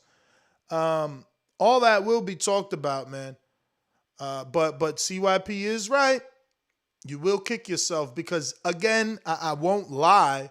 This one isn't as great of a betting fight as the Wilder Fury was, you know. Wilder just carried that eraser, so it gave you more options on bets, but, you know, the only option that I believe is realistic for Plant is a decision. So there's not a lot of bets for you to make on this fight. Like, you know, you hear them people, they're going to bet the draw. You can bet the decision. You can bet this fight goes the distance.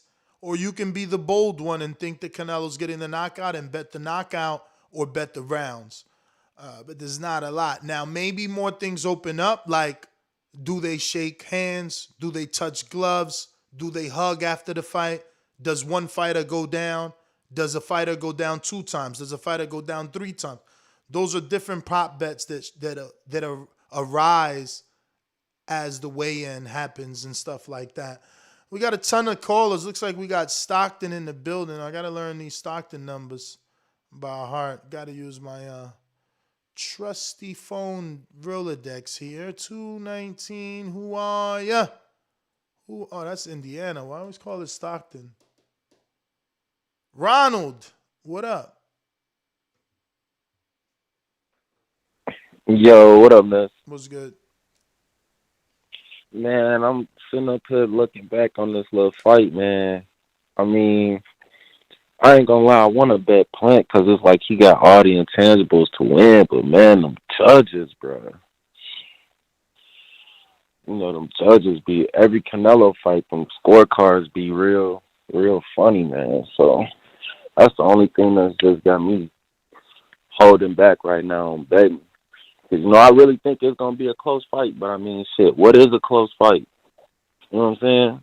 And a judge giving somebody 8, 6, 7 rounds, you know what I'm saying? Like, but the draw, though, I ain't even look at the draw. I ain't here really think about betting on the draw, so I was just listening. Y'all talk about it. The draw be, you know, my only thing with Plant is I really feel like he can win, but he just can't be reaching for Canelo, man. Canelo be making them guys reach and catching their ass, bro.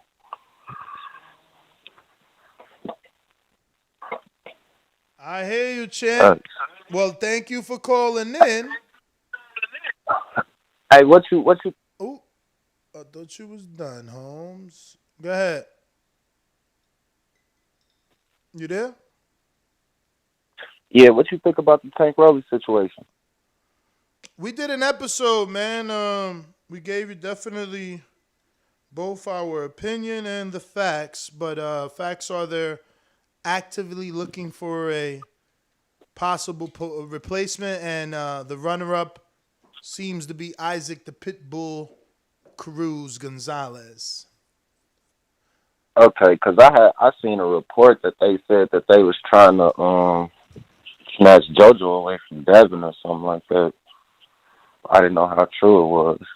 Yeah, I mean, I seen JoJo's live this morning from last night where he said the Devin fight is done. He's agreed. He's going to have to beat him twice. Called them all types of names. You know how that goes. So. Oh, yeah, that's what's up, man. I'm happy for my boy Devin, man. I've been following him since he was like 16, 15.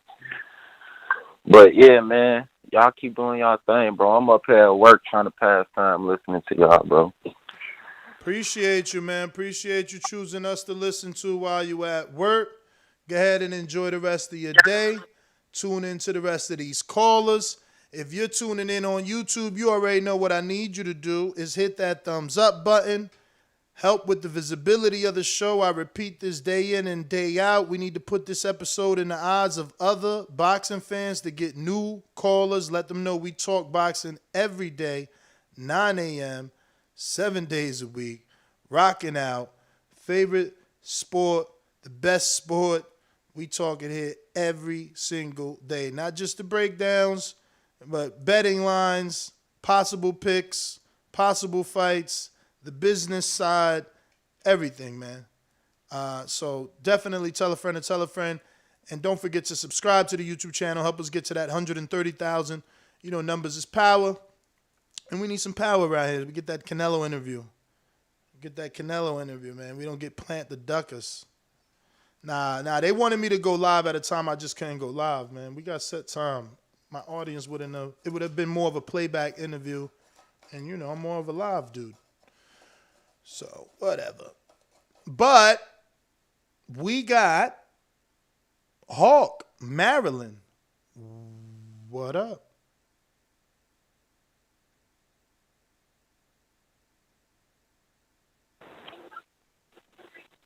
Yo, can you hear me? Yes, sir. Oh, okay. How you doing this morning, Ness? Yo, I'm as far as the Canelo. So the Tank thing is already settled. Devin Haney already fighting that fight with JoJo. Then that's already straight. Hello. I mean, ain't nothing straight till, you know, a promoter puts out an official press release. Yeah, because I'm kind of curious to see if according to JoJo, he's accepted the terms and he's got to beat the homie twice. Okay. I was just going to see if Tank was going to fight either one of those. Haney. I think he was going to fight Haney. But as far as the Canelo fight, bro, Canelo in there sparring with. First of all, Canelo got like 60 fights. He done seen every style. Then he in there sparring with Sanchez. Sound like wear and tear to me. He in there sparring with Sanchez. He done seen all that boxing. So I still got Canelo. I got to be in tight at the beginning because Plant looks sharp. But by the time we get out to the 8th round, it's going to be the same old story. He's going to be getting beat up. I'm going with Canelo. I don't know if he's going to stop him, though. But I do think he's going to beat him up at the later rounds because Plant looks sharp. But every fight I've been watching of Plant, he slows down. The 8th, 9th, the dude is slow down at them rounds. I just got to go with the solid bet, Canelo on this one. But that's a good idea you had just to go ahead and at least go ahead that they both finish the fight. So yeah, I got that. But I just got Plant getting beat up. So does Canelo but that's stop my call. him? That's what I'm saying. I don't know if I think he's gonna drop him. I don't know if he's gonna stop him. I think he's gonna put him down though. Huh. I can't say he's just gonna stop Plant because Plant do got a great willpower and he really sharp. I just think that Canelo used to that boxing stuff because he around there with them boys and that little them boys fighting each other off of D'Angelo and everything. So they tough as hell. So I hear you, man. I don't know. I just think. Canelo ain't Superman, Hawk. I got to get to some other calls, but he ain't Superman, man. Y'all think he free from injury, free from wear and tear? Like, my man been boxing for how long? He started professional career at 15. He 31 right now, 32. That's a lot of years of boxing, a lot of years of training camps. We trying to forget that he be having knee braces or something. It's funny how fight fans work. Like, as we get closer to the fight, we just try to tell ourselves things so that we believe another thing. But, like, I know that someone's sitting here like, yeah, Ness, that's what you're doing. You trying to say shit to believe in Plant. But the truth is, Plant not the one with a knee brace. The truth is, Plant not the one to turn pro at 15. The truth is, Plant not the one with 70 fucking fights. Like, you know, we acting like Canelo can't ever get old or get tired or lose a step. He got mad years fighting. Mad years training. Hell around sparring. I don't know, man. I don't think everybody looking at this open-mindedly enough. You know what I'm saying? Boxing is about probabilities, man. And again, Juan Pablo Abreu showed us that. Boots destroyed him. They used him this weekend. They thought they was going to use him as a name to show what that Kazakhstani welterweight could do in comparison to what Boots did. And Juan Carlos put that man to sleep. That shit was beautiful. I love that I watched it because believe me, you know I wasn't about to go back and watch it. So I would have known nothing about that knockout. That shit was beautiful. You just can't count nobody out in this sport, man. This sport is crazy. We never know what shot is going to affect Canelo either. Just because he's taking Gennady shots don't mean he can't be hurt. It's about punch placement and accuracy. You know, punch you don't see is the punch that hurts you the most, and we know Caleb got some slickness with him, so he can surprise Canelo with something. But Troy, Baltimore, what up? What's up, Ness? How are you? What's up yourself? Good, good. Look, man, calling in because you're giving the answer to. You're actually giving answers. We haven't broke down the math yet. So you were talking about Alvarez's punch. He's not a knockout artist. He's heavy-handed. You said he never dropped Gigi. No one's ever knocked out. No one's ever dropped Triple G. Nobody. Now, as far as it goes for Plant, who's the hardest puncher he's ever faced? You don't know, so don't waste your time trying to answer. What you mean? Uztatagi. Uztatagi, okay, great. Anyhow, I don't even know who the hell that is. Anyhow, right? So I can tell you this. Maybe we should end your call since you don't know boxing. I can tell you this. Yeah, you've been saying that for years, but you don't know who Tommy Brooks is. Congratulations. But anyway, let me say this real quick. It's going to be a tough fight because this Plant has two things going on. Why did you run the light? Number one, he lost his child. He's fighting with that on the spirit, and he has a brother in his camp that has 21 champions and Hall of Famers under his belt. So, and he's more focused to prove the whole world that he's not an easy out.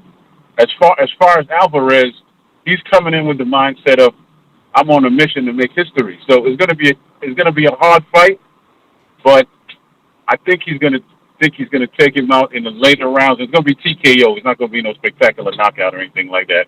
I don't see Plant going out easy because he is a tough character, and that's my call. And stop giving answers to the mathematical, math for us before you do the science on it, baby. You have a good day. Nobody knows what you're talking about. We stopped listening once you didn't know who the fuck Uztatagi was. Your opinion is invalid on this fight week if you haven't watched that fight. It's like you wasted our time. But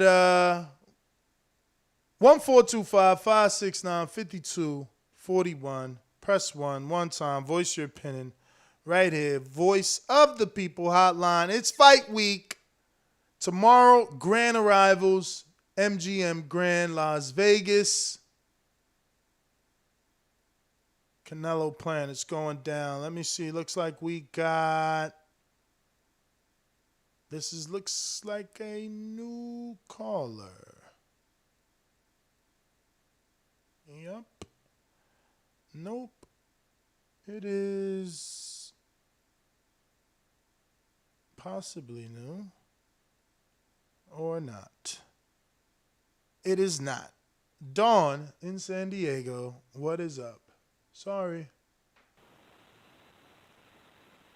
What's up, Ness? How are you? I think you're wrong about Canelo. Good. So listen, I'm thinking Canelo is seriously coming for blood. And the reason I say that is because Plant really insulted Eddie, insulted the camp. And by calling Eddie a fat bitch and things like that, Canelo and... he loves Eddie to the point where he calls him Papa, which means dad. Like, he loves Eddie.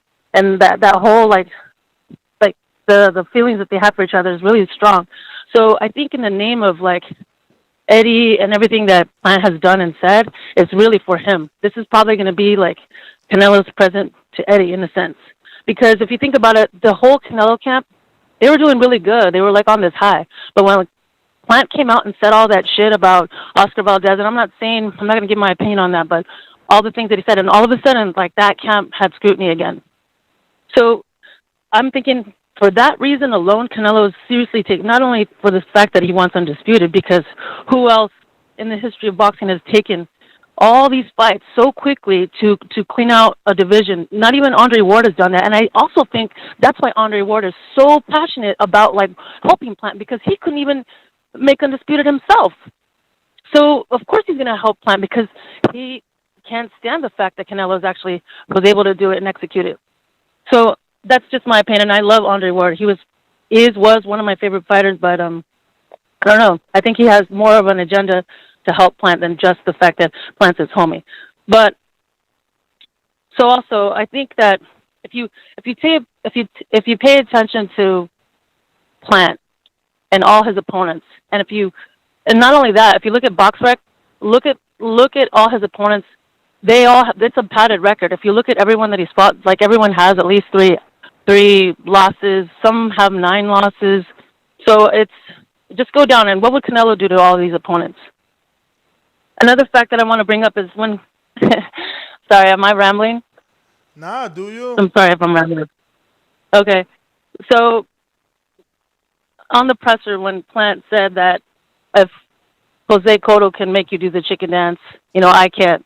So I feel that Plant is going to try to come forward. Because if he dug that shit up that was like way forgotten, brings up a fight like way back in the sticks and says, if he can do it, why can't I? So he's truly been studying Canelo. And I know that for a fact he's been studying the shit out of him. So if he's going to bring that, and think about if you watch that fight, Cotto made Canelo back up. The same thing that Triple G did. So unless Plant thinks he's going to come forward, I think that may be his game plan. I don't know, because why would he dig something up and think that he has the opportunity to actually, knock him out? So anyway, that's what I think. I have a feeling Plant's going to try to come forward and not run as everyone thinks.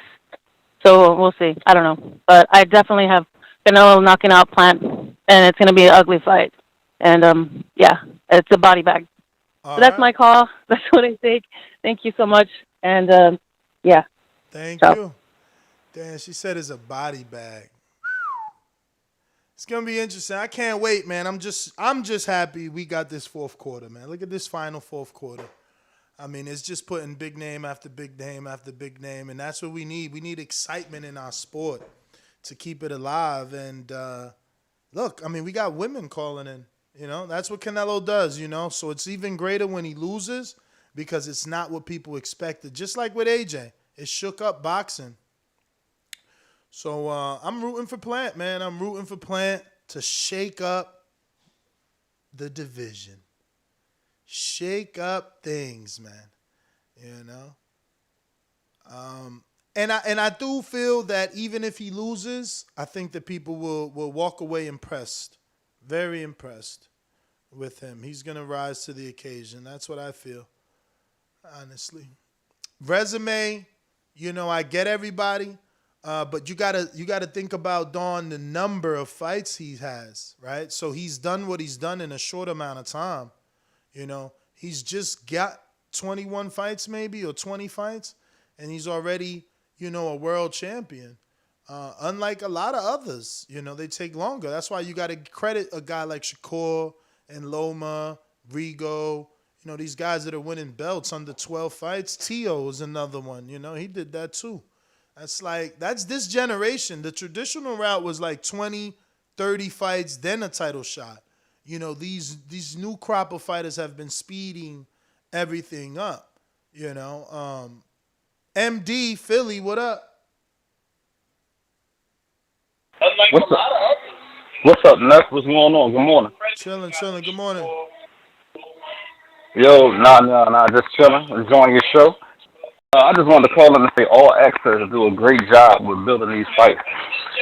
It's kind of boring to me without Floyd with the 24/7 All Access, but you got people that's really calling in and really believing the storylines that they putting out there, though. Like you said, that's just to sell fights, though.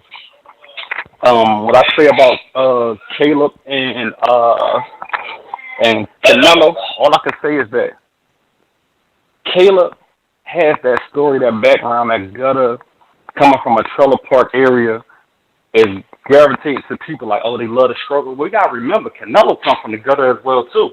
And just because he's in silk robes and wearing different clothes because he's seen how Floyd maneuver, we can't get twisted that he's playing golf and that's all he's doing. He don't want to lose that A-side. That A-side is like a lottery ticket. You don't want to lose that lottery ticket. And I feel like Canelo was not going to just come in there and just, okay, I'm afraid of Caleb's jab, his long reach. He already seen all this. He's seen all these different styles. There's no style that Canelo hasn't seen. And I believe that Caleb's style is perfect for Canelo. Like we go back to that press conference. I know he caught Caleb off guard, but how fast that counter came, man. Oh my God. Then in the later rounds, if he can get close to Caleb, I think it's night for Caleb. I think he's gonna end up knocking out Caleb. I'm not gonna lie. I'm a little totally different on this fight. I think Canelo wins by knockout in the later rounds. Man, you better lock that in. But nah, great show. Yeah, I believe it's a knockout. I know I'm a little different on this one, but I'm gonna go knockout with this one though. But great show though, Ness. Great show. Appreciate right. you.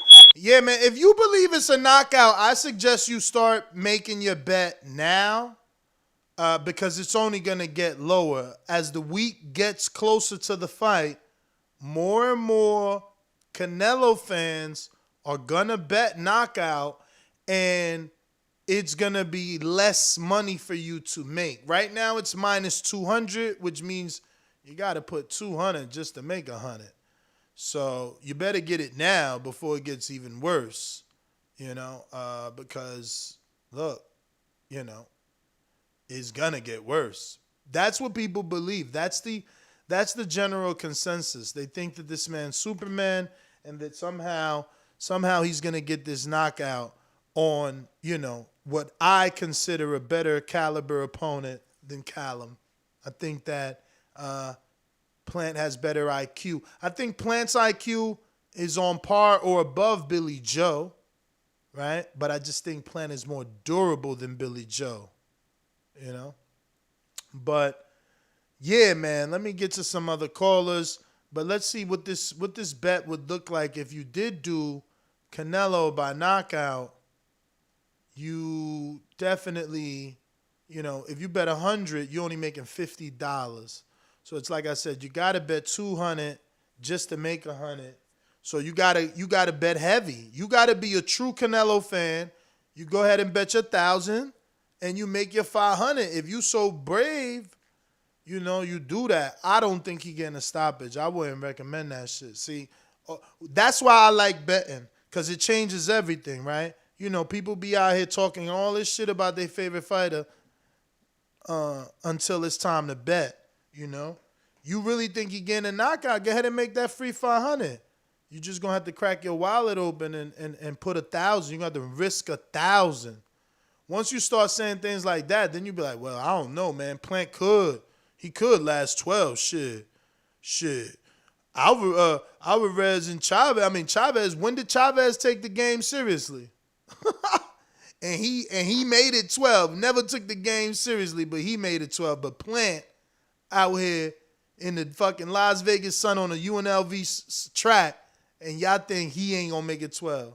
Hilarious. So you hating? I'm that guy. What you want to bet on? Bet 100,000 on that. Let's bet $1 million. You getting that money, right? Easy. Let's bet $1 million easy. And I for the bread. When I him, y'all gonna say he was too weak on my life. Okay, bow down, bitches. I'm about to handle business. I'ma teach you all a lesson. This'll only take a minute. Got a part in all this passion in my blood. Niggas hating just because. Think about it. Everybody love Bud. J-Mac, where you at?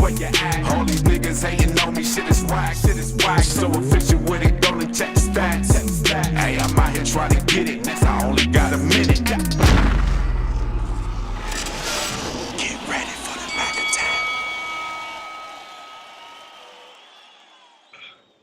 Yo, good morning. How it sound?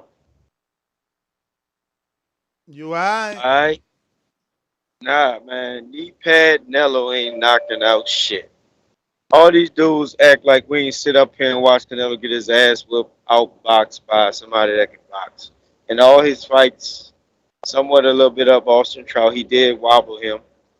Lara, Floyd Mayweather, I watched dudes outbox him. I watched Amir Khan put the beast to his face for the first 5 to 6 rounds. So all this Superman shit, I'm not gonna act like I ain't never seen Canelo in a bad style matchup. That's why I discredit him pound for pound. Number one, I'm not saying he's not a good fighter or a great fighter, but I didn't see him struggle with styles. And I don't believe his styles beat every style. That's why I do believe Caleb Plant has a lot of success and ability to beat the flat-footed, upward torso-only movement Canelo. Canelo don't even have the foot speed to catch up to Caleb. If Caleb come in there and beat him first and pick his shots, his life, on top of it because he gonna need that with the scorecards, which he's fully capable of doing. Canelo gonna have big problems. Caleb Plant is a bigger guy than him, and Caleb punches harder than what a lot of people think. All this Andre Ward hating on Canelo shit. Andre Ward ain't got nothing to be hating of a drug cheat.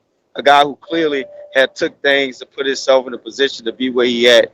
Andre Ward is happily retired and don't give a shit about no goddamn Canelo. And Canelo ain't never looked Andre Ward way when they were fighting. So Andre Ward ain't worried about no Canelo. Like I said, a lot of people keep saying he gonna knock him out. I don't see how he gonna knock him out. He a bigger dude that can move, that can box, that could fight on the inside. He'll be stupid to fight on the inside at the wrong times, but he need to fight the inside on the right times. And that's how he can convincingly win on the scorecards. I got Caleb Plant beating the shit out of Canelo, and that's my first call. Dang, he said beating the shit out of Canelo. That's wow.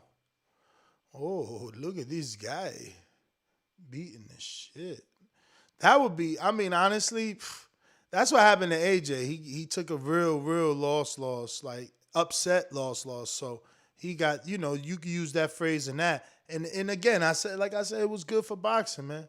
Boxing was on an uptick after that shit. It just was like, everything, every and anything that was talked about with AJ in it was big. We got Andrew. What up, LA? Hey, what's up, big dog? Hey, that boy Plant moves good, man. He moves really well, but Canelo's gonna go in there and punish him. They're gonna throw in the towel on that boy. What do you think about that, Ness? What? They're gonna throw in the towel on him, dude. On Canelo? They're gonna throw in the towel. No, on Plant, boy. On Plant. They're gonna throw in Plant's team's gonna throw in the towel. Canelo's gonna punish him. Look what Uskatigi did to him. He had his face messed up. Imagine what Canelo's gonna do to him. He's gonna hit that body. He's gonna hit him with the feint to the body, then go up top like he did Kirkwood. Oh man, it's gonna be fast. We'll see, man. We'll see. So you don't see Plant lasting? You don't think he can make it 12 rounds? No. I honestly don't, man. I honestly don't. I mean, he got touched up in Uskatigi. I mean, I ain't taking nothing away from Plant. He got the balls. He got the balls. He got the skill, and he looks good. But, he gets touched too much, man. Uskatigi, Caleb Truex is touching him. Come on, man. Deep down, you know what's up. And I think Ward does hate on him, man, because Ward couldn't get undisputed in a year like Canelo, was going to do. He's hating on Canelo because he, they didn't pay $42,000 for a Ward fight. His tickets are, come on, man, his cheapest tickets are going for $900, $1,000. So, I don't know. I just can't see it, man. Caleb Plant is nice, but I just don't see it. All right, champ. Andrew, LA. Shout out to you. Oh man, sad. I used to watch that Love and Hip Hop. Every time I say LA, all I remember is that girl be like, I run LA. Remember? Nah, I know. It's sad I watched that. Let me see. We got Natalie, I think her name. She had that big ass chin. Yo, Scott, South Carolina, what up? What's up? So I just tuned in a minute ago. This is about Canelo Plant? Mm-hmm. Okay, I will put it like this. First of all, Caleb Plant is the one that got me into boxing betting. I bet on him for his Katagui, won a good little bit of money. I wish my father subscribed to the show. He has a weird way of putting fights without even looking at the styles. For everyone listening, look at it this way. Plant loves boxing. Look at his Instagram, look at his work ethic, and people like that just don't get schooled. They just don't. You know, and I'm a Canelo fan. I don't see someone that's so dedicated to the sport and bigger than Canelo getting stopped. What's that all about? Every day that goes by, I'm thinking about betting more and more on Plant by decision. The only thing that makes me hesitant and the thing that makes me laugh my ass off, and as a Caleb Plant fan, I say this, the press conference was hilarious because you have Canelo that's beaten like 16 world champions, and then Caleb started bragging about stuff he did when he was like 10 years old. That was kind of funny when Canelo's up there with like 50 different belts, and then Plant was bragging about, yo guys, I beat Golden Gloves when I was a kid. You said I couldn't do that, and I beat regionals when you said I couldn't do that. And that made me realize how inexperienced he may be at this level, so that's the only thing that gets me a little hesitant. But to follow my father's rule, man, someone that's dedicated that much to boxing, they're not getting knocked out. So those people that are betting on a Caleb Plant knockout are crazy. I will stand by that. That is my call. Keep up the good work. I'll see you guys in a month. Border Wars. Go. Let's go.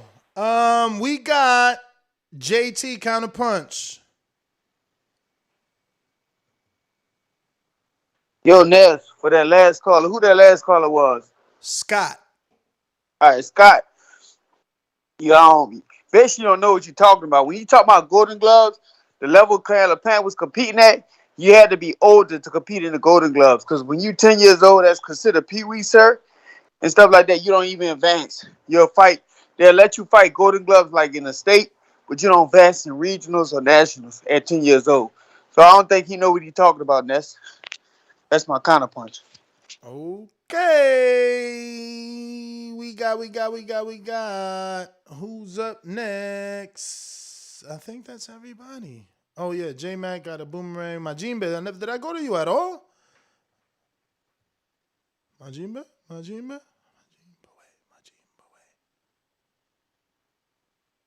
Nice. Yeah, this is my second call. What up? I told you that put me down for the draw because I'm not going to be in to call on Thursday. Yeah, so put me down for the draw. I'm still rooting for Canelo. That's my guy. You can't, I understand what JT was saying about the Golden Gloves, but you can't compare Golden Gloves to 16 World Championship fights. I mean, it's not even close. You know, I completely understood where Scott was coming from, and that's what everybody's wondering. Is the opposition that Caleb Plant has gone against, is it enough to go and actually compete with Canelo? I mean, that's really what this fight is all about. But like I said, I think the intangibles are there, the size, the being the bigger man, the having the footwork. I think those things are going to be the challenge for Canelo and frustrate him. And I do tend to agree with a lot of what Tim Bradley says. If he does have to figure him out for the first 5 rounds, that's a lot of rounds to be given up. So that's where I'm going with the draw. Later, Ness. Great show, brother. All right. JT, counterpunch. Miami. Maybe you didn't understand what I said. I think y'all misunderstood when Caleb Plant got up there and brought those reasons up. First, again, you just said something about Golden Gloves. Reason why Caleb Plant brought that back up, he's just saying he's always been the underdog. Everybody's been doubting him. So he brought up part of in his life where he was doubted when he wasn't supposed to beat this top ranked guy. So that's what I took from that. So y'all take what y'all want to take from it. But Scott brought up and he made up a comment talking about 10 years old. Apparently he don't know what he's talking about because you can't advance at a 10-year-old. You can advance when you get older with the Golden Glove. That's what makes, when you win Golden Gloves national, that's what makes you ranking to go to the Olympics. So my thing is, if you go come on here and say something, you got to know what you're talking about. But Miami, you probably didn't really understand what I was saying. That's my counterpunch. Second one. All right. We going out to Big If. What up? Yo, these big fights bring them out, huh? Bring them out. Salute to everybody calling them, man. But I don't understand what everybody's talking about, man. Listen, all that talk about Plant is like he's a boxer. Like they talking like Canelo ain't focusing, nothing like that. Like he's not a real boxer. But this is what's going to happen. It's going to be a stoppage or a bloody knockout. Like I said in the Usyk fight, it's going to be Usyk all day. I'm telling you, man. Plant stays, his head stays on the same position on the ones and twos. And when he's moving back, a lot of times, it makes a mistake where his head gets stuck on the line on the two position. He's gonna get timed out and knocked out, and that's my call. All right, all right. I mean, he was very confident with, you know, he was very confident with that, but I'm confident Plant last, man. You know, it for me, you know, it's everything. It's the legs, it's the stamina, it's the jab. It's that unlike the Showtime All Access who says, "Oh, for this fight, Caleb Plant added strength and conditioning coach Larry Wade." Like, no, he's been there. You know, and that's what it is for me. It's not the first camp with Larry. His stamina will be there where others failed because, you know, it's hard to get in there with a guy that can let hands go. You know, that depletes you. Someone so active, you know, it raises your own anxiety because you won't constantly on defense. You getting countered. I get that, but that's where that tank gonna come in for them later rounds where everybody keep thinking he's gonna be weaker. I think he's gonna show that he's elite in terms of stamina. He's gonna show that he can hang with Canelo Alvarez in the stamina department. That's what I feel, you know? Doesn't mean I'm right. I get it. But 6 days, man. 5 nights, 6 days away. Or rather now, I guess it's only 4 nights, right? But let me see what I got here. Do we have any super chats? I think we got, yeah, of course you can use my bookie in New York, RNS1. Where we stopped at, though? That wasn't the last super chat. We stopped at yesterday. Where we at? Did we do Best Dad Ever? Yes. Then we got John Smith. We did that. And Epic Sleep. We did that. Tazak says, I'm putting some money on a draw. Caleb Plant is a solid fighter. That's what I'm saying, man. You know, the fact that he's not even being respected as a guy that could go 12 is unbelievable to me. Especially when a guy like Kovalev made it 11. It's like, what are we saying, people? You know, a legit dude that has a drinking problem can make it 11, but Plant, natural 68-pounder can't? That's crazy to me. Carlos Diaz says, I'm betting the house on Canelo. We've read that. Rich Mendez says, Caleb's trainer said, we said that. Carlos Diaz, Ness, I got 200 that Canelo gets the KO. You down?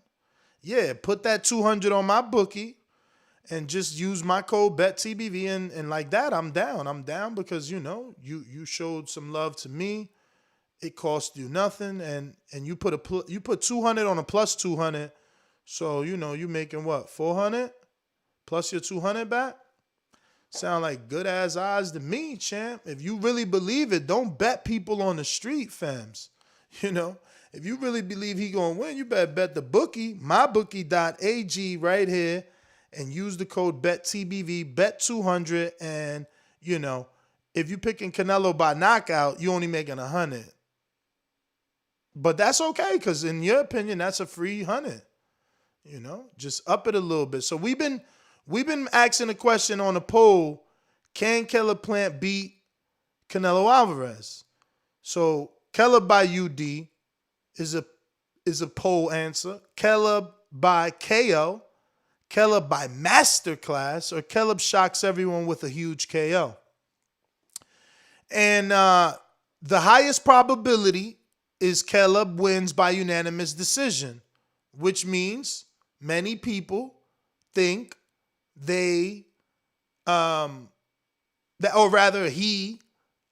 Caleb can get a unanimous decision. When those are the only options given, that, you know, at least they're picking right. And it's what we believe. I believe it's his only way of winning. I don't see a knockout. that would be amazing for boxing if somehow he was the first man to ever knock out Canelo. I don't even think Canelo's ever been dropped. He got wobbled in the Jose Miguel Cotto fight. So, a lot of history to be able to try and make here. Hopefully he can make it. We'll see. I got some more. Let me see what else we got. RNS1 asks, can I use my bookie if I live in New York? Yes, you can. Yes, you can. And I missed some of those. Now I definitely miss some of those member super chats only. They don't highlight them, which just sucks. I got to catch them while they're live.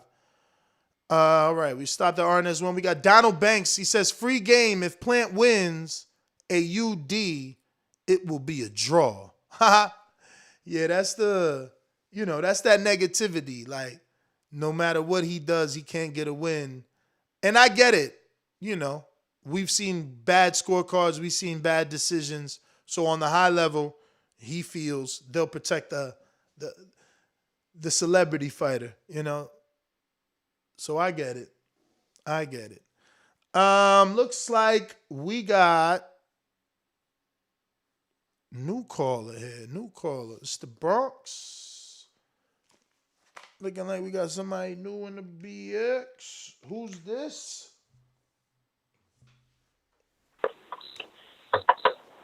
You. Yo, Ness. What's good? Yo, what's up, my brother? I want to start off by saying I respect you a lot, man, by doing what you do. You've been doing it for a long time. You give a voice to the people, man. Not everybody does that, so I want to thank you for that, man. But in regards to the Canelo and the Plant fight, What's your I name, think it's going to be a close fight, man. My name is Christian. Christian, pleasure for call. Thank you for calling in, brother. Yeah. For sure, man. For sure. I seen you on the punch. I started by seeing you on the when y'all was going back and forth for punch, man, and it was really, really good, man. You don't see a lot of that. People getting their ideas out there, going back and forth, man, and it really helps a lot of people because sometimes you're on the fence on different subjects, and you guys really get that information out there, so it's good. But in regards to the Plant and the Canelo fight, I think it's a really close fight. I really do. I'm leaning more towards the Canelo only because he's just been in the ring with so many champions, man. So many champions, so many fights. He's got almost 2 times as many fights as Plant. I don't think he's gonna knock Plant out. I think he's gonna try, and I do think he wants to win the fight. Obviously all the belts is on the line. For me, yeah, I'm going with Canelo. I just think that his IQ is too strong. His power is too strong. That's gonna keep Plant thinking. Throughout the whole fight. It's gonna keep him off his tail. You know what I mean? And I think that Plant is gonna try to do his best. He's gonna really give it his all. I just think he's gonna fall short, man. But all respects to both fighters. I feel like they putting it all on the line. That's what we all want to see as boxing fans. You know what I mean? So I respect them for that. But I appreciate you. Keep getting me on the show, and I'll be calling in again. All right, brother. Appreciate you, man. Thank you for your call. Good to have knowledgeable calls on, man, and have new callers. Shout out to Punch, mi hermano, el borracho, el sazón de lo mío. That was a good debate. And that episode actually did do well. I'm glad that it attracted some new listeners and followers of the program. We got Dre Dot with the super chat that says, thoughts on Devin trying to step in for Rolly and fight Tank? Are you going to have another show for this topic? Nah, that's just Eddie, man. That ain't Tank. That ain't Devin. That's Eddie. That's Eddie, bro. That's why I said Eddie's the best promoter. Eddie keeps your name out there. Diaz has already accepted the fight, according to him. But Eddie's saying Devin's willing to step in. Why? Because Devin is the bigger fight. Tank is the bigger fight, and people will write about it, will talk about it, and Devin's name will stay hot, and then it won't be Tank, because we all know Floyd ain't doing that. I don't think Floyd doing that. You know what I'm saying? Don't get me wrong. After watching Linares, you know, that Tevin Devin fight, excuse me, that Tank Devin fight is dangerous for Devin, because Tank is a puncher, true and true. But, you know, 135, it took him 12 rounds to get Gamboa out of there. And I know Haney ain't get Gamboa out of there, but Haney is a boxer, man. He ain't going to be right in his face the way that Tank needs you to be. Haney's going to box. But I don't think that fight happens. You know, let Haney go ahead and beat up on Jojo Diaz, or Jojo Diaz once again upset the apple cart, prove us wrong. You know, because Tevin for sure thought he was beating Jojo, and Jojo showed us that was wrong. That was a lie. Fred Robinson with the super chat. Plant's only shot is a KO. He is down 5 rounds on the cards right now. Nah, man. I don't believe in that. I rebuke that in the name of the boxing gods. We shall not have corruption. It shall be a good fight.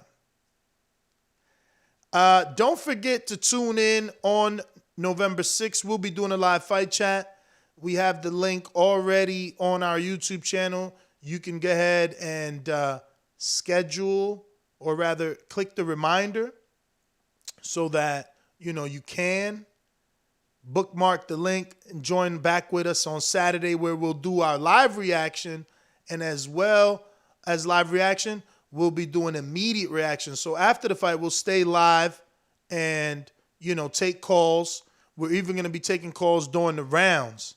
Hopefully he doesn't get knocked out, and it does go rounds, and, you know, we can take calls, right?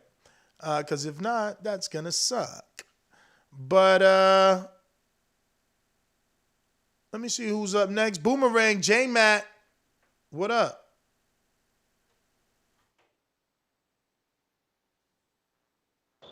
Yo, can you hear me? Yep. Yeah, I was just locking in my $150 bet on Caleb Plant for this weekend. Nice. I see a lot of guys in the chat, they resort to calling each other names and get real disrespectful. Man, oh man. They can ever have a face-to-face. But nah, on some real shit, I love trolling you, you idiots, because y'all act like we haven't seen Canelo drug cheating ass outbox, beat, and clearly given a decision he didn't deserve on the scorecards. Now I get it.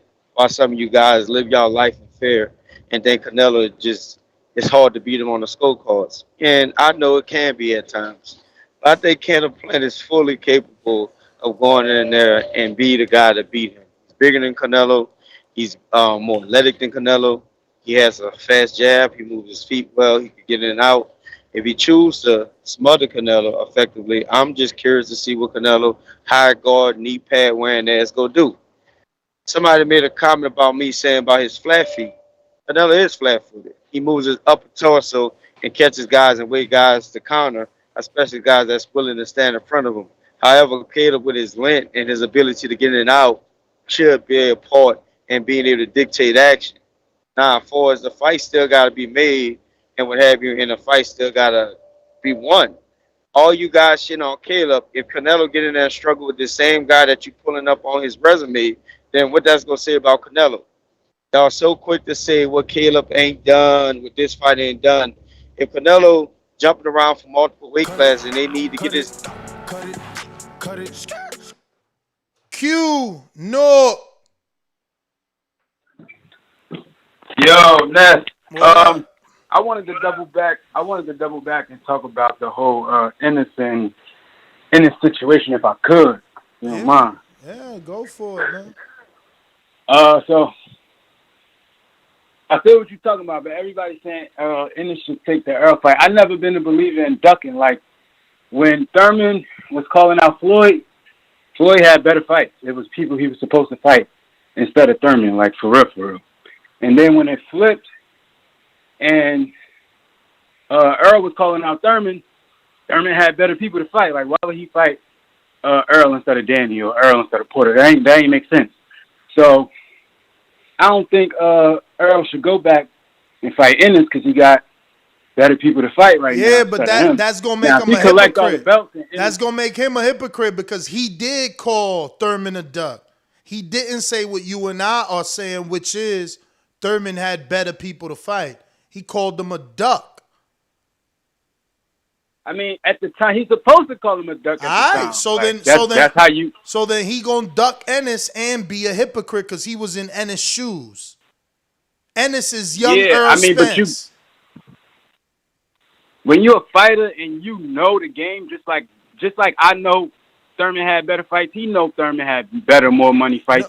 No, he don't. Fights people was gonna respect more. No, he don't because he he the the one. one. Like I knew that. Yo, he the one talking about Keith Thurman is a cornball. Don't talk to me about Keith Thurman. I don't like Keith Thurman. We'll never be friends. I'll never fight him. He took a personal stance. Don't try to brush it under the rug like it was regular. Nah, that's true. That's true. It's like it's irrational that he coming like that. So now he gotta stay with that same energy. If Thurman a duck, you would duck if you duck Ennis.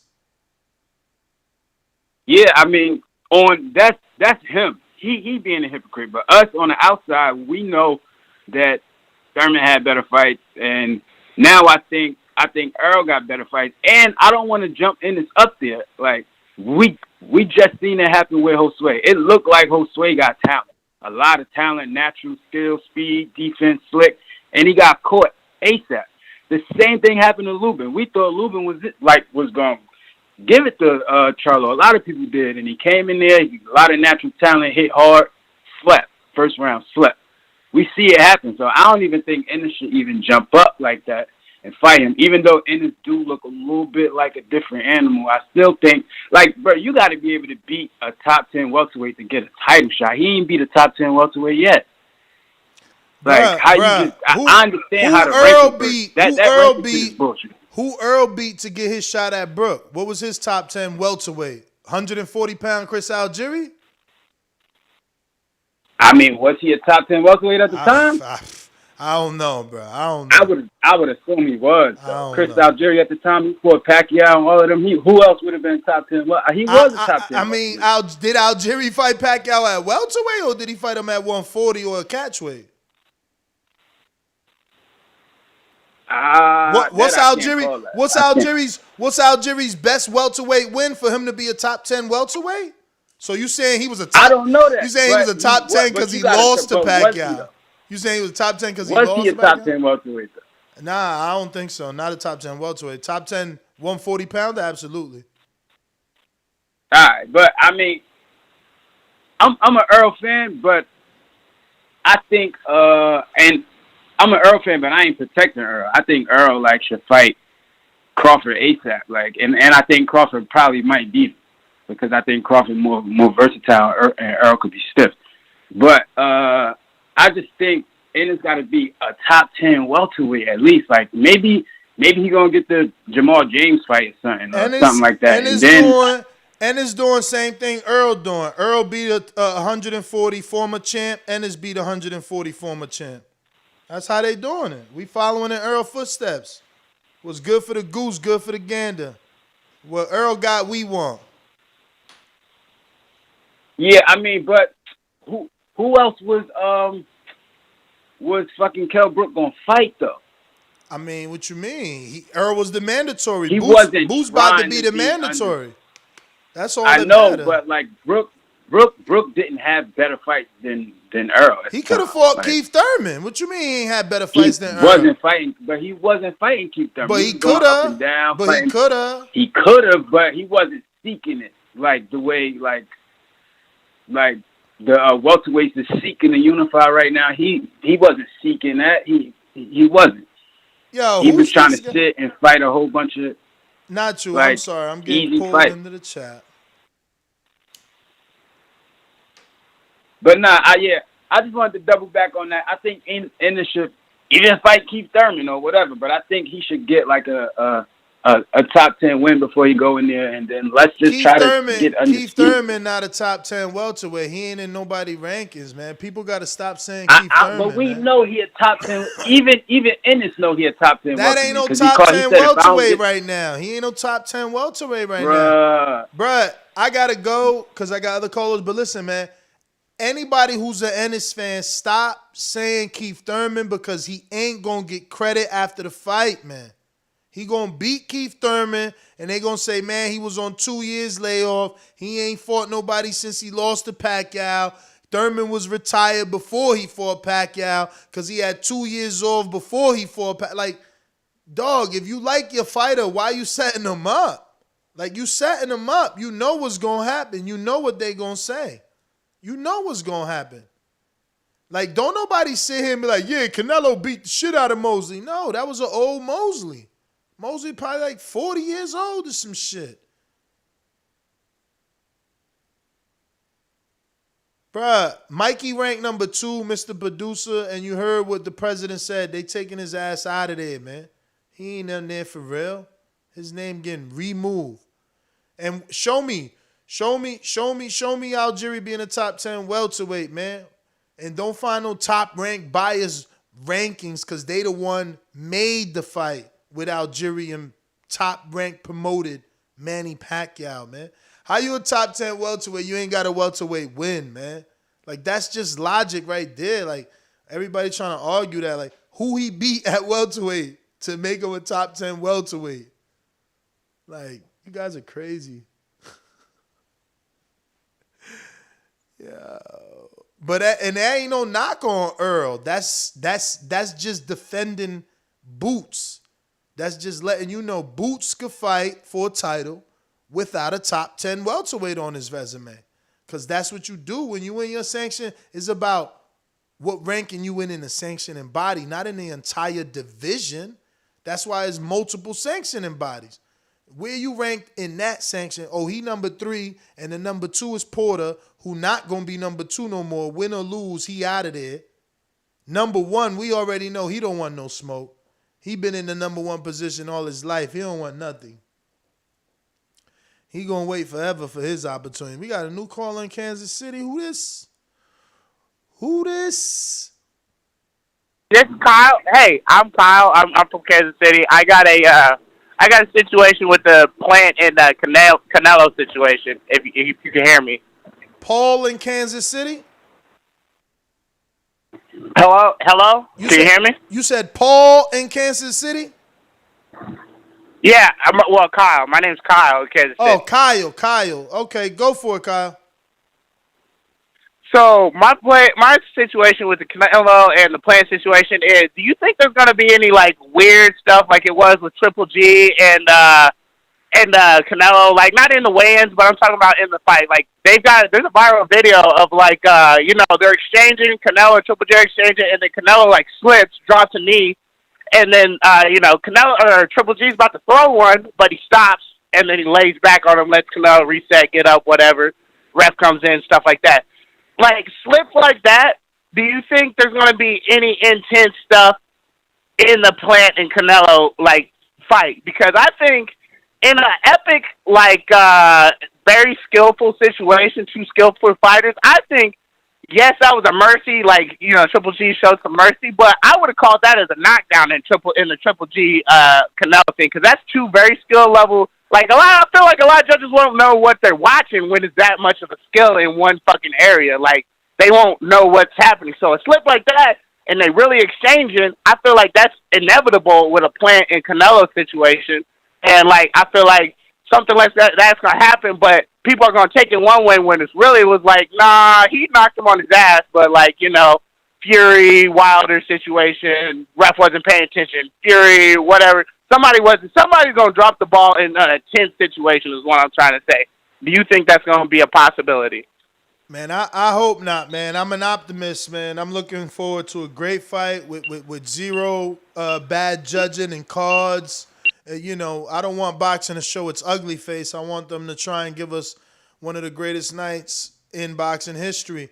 I got Victor Banuelos that says, I bet on it going the distance and Canelo decision. I just pray Caleb's skin can hold up. it's the only way it gets stopped because he ain't sleeping Plant. Victor Manuelo, shout out to you. That's how you bet, man. You know, you believe in Canelo. Well, you bet the distance and the decision. You know, you could bet the knockout too. I mean, if you believe the face may or may not hold up. You know what I mean? I got Mills Lane. What was her number again? Yeah, that was Dawn, I think. You either talking about Dawn. You can't give you Dawn's number. Mills Lane back with another one said, yo, look up Caleb Plant fighting neighborhood bully. I know, I've been seeing that. People need to see that, man. This is what I'm saying. The man is fearless. He's fearless. I should Google that term just to see it again because I remember that dude being so much bigger than him. And he was like in the projects. You could tell those was like townhouses, you know. And boy, he put hands on this dude. Oh yeah, he way bigger. He way bigger. But Caleb is too skilled. Look, he way too skilled. My man literally break dancing while punching the dude. I wish I could show this. You need to just Google what he said, and you can see a young Caleb beating allegedly the bully up, and the bully trying to walk him down, but Caleb just too skilled. Like, chill, son, you ain't got pop. And this what he gonna be doing to Canelo. He gonna be pot shotting. The thing is, I hope he don't get caught because he thinks he's slick. So sometimes being too slick, you get caught with something. And he never been punched by someone like Canelo. So I don't want him to get caught being extra slick and then, get clipped. Because even this dude, look, this dude ain't his weight. He's fat. He's not a boxer. And he's still able to touch Caleb with like body touching body. You know what I mean? And you don't want to be that close with Canelo, especially when he threw a kick at him. I ain't never see this version. Caleb literally beating my man up out here, and this dude won't stop because he a heavyweight. He a heavyweight trying to fight Caleb.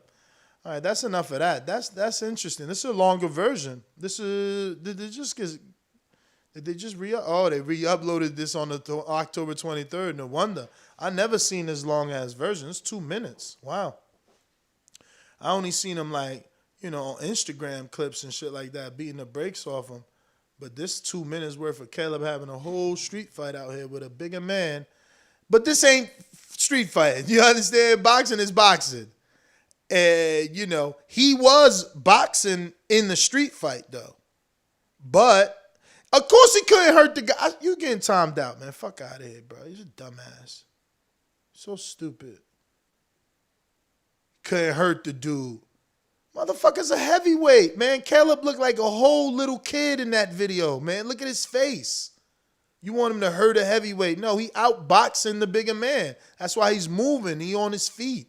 He's not going to get caught in the street and get wrestled with and get into some sort of wrestling match and this dude lays on him. I mean, these dudes behind these computers have never been in the shit, bro. I tell you. Hilarious.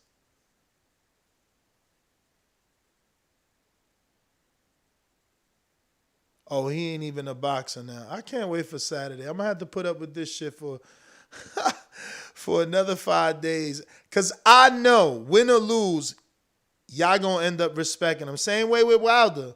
Before the fight, all the bullshit y'all talk. And now after this fight, only Wilder wants this rematch. Don't nobody want this fight. Why we got to see this fight? All of a sudden, now he's a warrior. Warrior. You know what I mean? You dudes are like fickle, man. It's fickle boxing fans.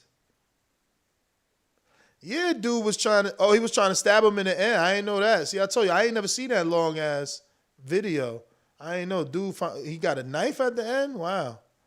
I've been stopped watching it already because it's like, that's old Caleb, man. But it do show me that he gonna pot shot Canelo. I'm telling you, Canelo ain't fought nobody that fight like this in a long time. The only two people that could be compared to Caleb, in my opinion, Floyd and Laura. And one of them dudes is southpaw. Ain't Laura a southpaw? Mr. PBC, are you available? Mr. PBC, baby. BoxingVoice.com. flyers. Canelo talking about he believes he can win. Go to my kitchen, get the sharpest knife, and cut the bullshit out. I don't care what you do good. I do every fucking thing great.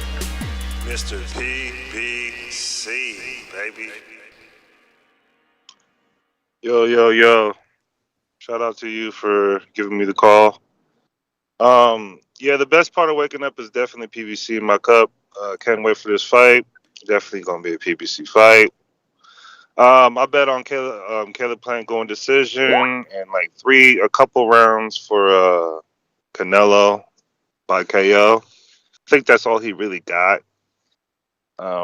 He has to get a KO. But he does get hit a lot, Canelo. He likes to walk through people's jabs. And I think that's what's going to, have his roadblock. His neck is going to start getting real pezzy, like a Pez dispenser. But also with Caleb Plant, I mean, we haven't seen him really get hit hard. He does take a little bit of hitting. I mean, it's a boxing match. Everybody's going to get hit. He takes a little bit. Canelo, he likes to walk through the jab and show you the jab don't matter. And I think this fight's going to be about, does the jab matter?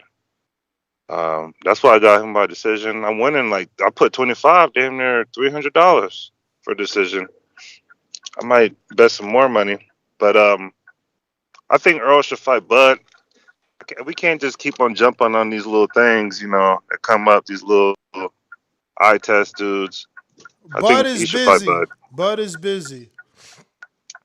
We'll see. Mm-hmm. But, shout out to you. You got a dude who's calling in, and that's going to be your new partner for the show. But I think Boots should definitely fight Blair Flair. And Keith Thurman. I mean, what's up with Keith Thurman? Get him on the show. That's your dude. Mm-hmm. That's my call. Terminator. Shout out to Thurman, man. Thurman ain't fought in 2 years. People ain't stopped saying his name. It's crazy. Meanwhile, they want to say he wasn't worth 10. Best dad ever. Beyonce, Beehive. Canelo, Beehive. Tomato. Same thing. Laugh out loud. Plant by decision. X don't at me. Who is X? X don't ask me, flexing emoji. All right. Don't at me.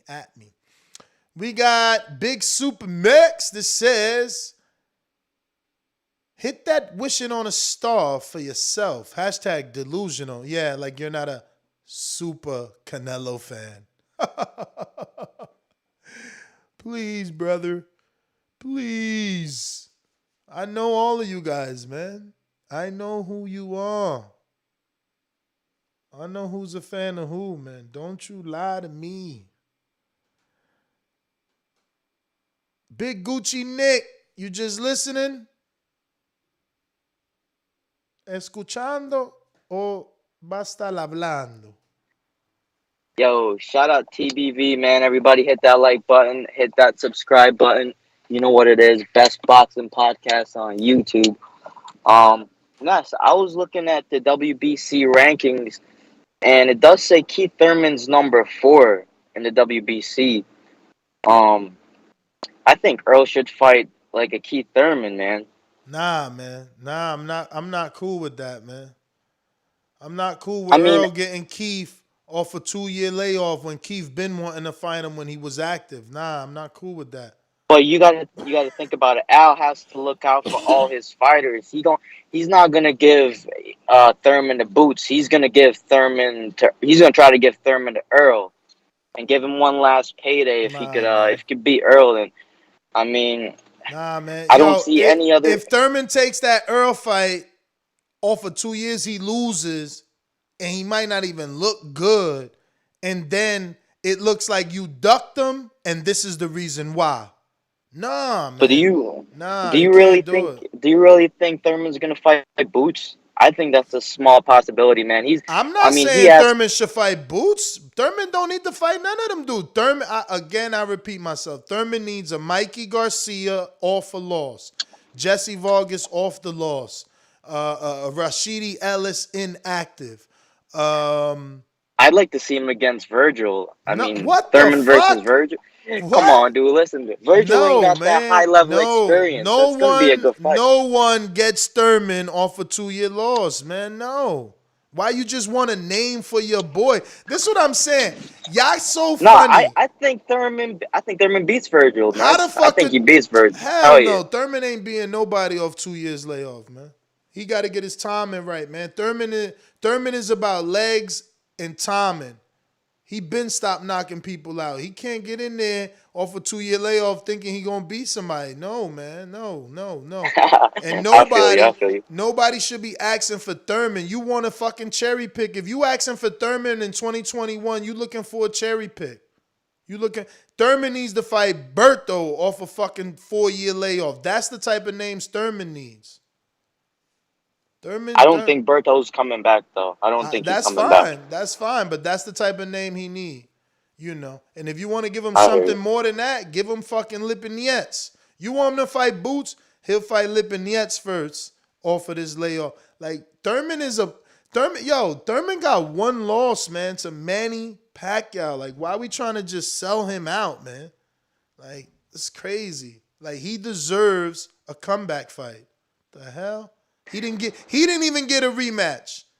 He was the champ. He didn't get a rematch. AJ gets his rematch. Wilder gets his rematch. People laughing at Devin Haney, but he getting his rematch.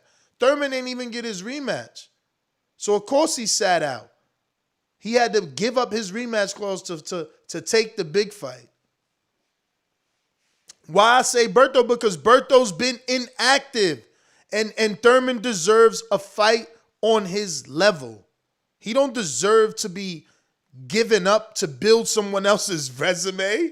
He lost to Pacquiao. Like, y'all tripping. When you think about it, Earl's looking for someone that's not going to be a tune-up. If it ain't Thurman's a tune-up right now. That's what I'm saying. How you going to say Thurman ain't a tune-up? Off of injuries and inactivity, you want Earl to fight him. Yeah, it shows Earl some bad man. But Earl would rather fight Thurman than he would Boots, I think. I think he would take the Thurman fight because he would look at the Thurman fight, obviously, as not a tune-up. I got to go, Big Gucci Neck. I love how these Thurman fans all of a sudden flip-flop. First, it was fuck Thurman because that's what Earl was saying. Fuck Thurman, he a cornball. We ain't fighting him. He ain't never getting a fight. Now, Boots got all the smoke they want. Nah, we fighting Thurman, man. We been wanted that fight, man. We want that Thurman fight, man. The fuck is going on? Why would a unified champ fight a dude off 2 years layoff? Why would a unified champ fight a dude off of 2 years layoff? Go fight Boots, man. Go fight young Earl Spence Jr. That's who Boots is. Y'all out here protecting your favorite fighters from a good fight.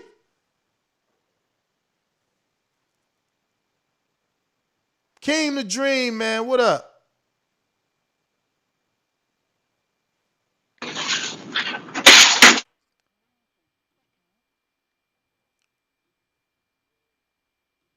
Wait a minute.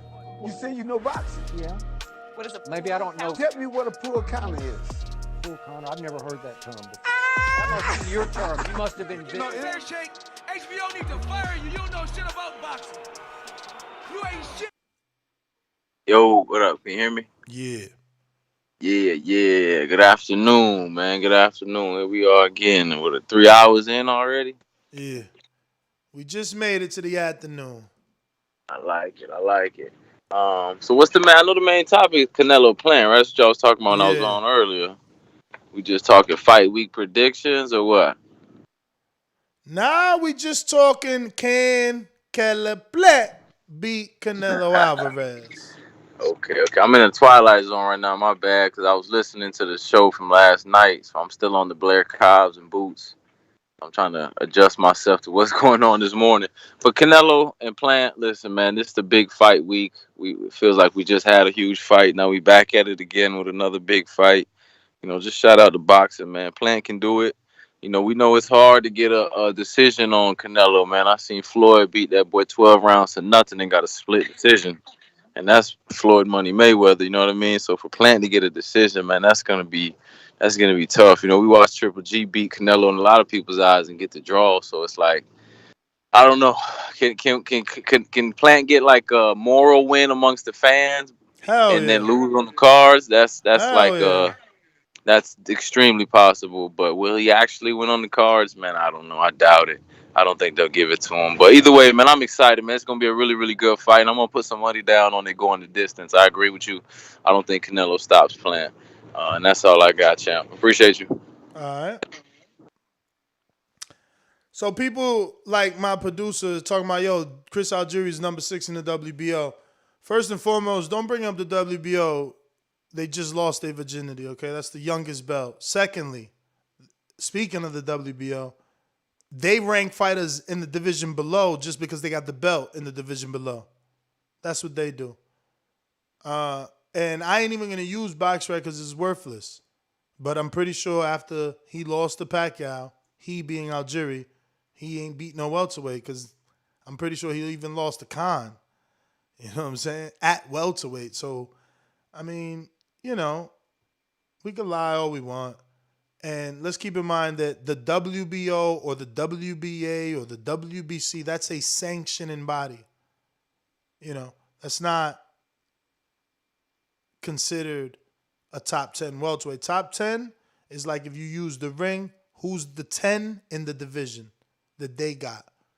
But obviously you have to respect their rankings.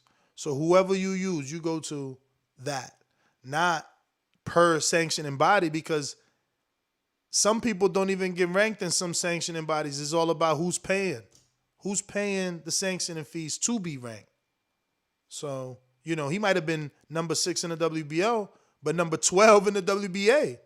Or not even ranked in the WBA. So, you know, screenshots don't really matter at all about him being number 6 in the WBO. And then off a loss, no less. Off a loss. You lose to Pacquiao and you're number 6. Okay. Sure. Let's start with this. I'm a creative genius. SDS. And now, the most dangerous producer on YouTube, Brandon in Houston. Brandon in Houston. SDS Promotion.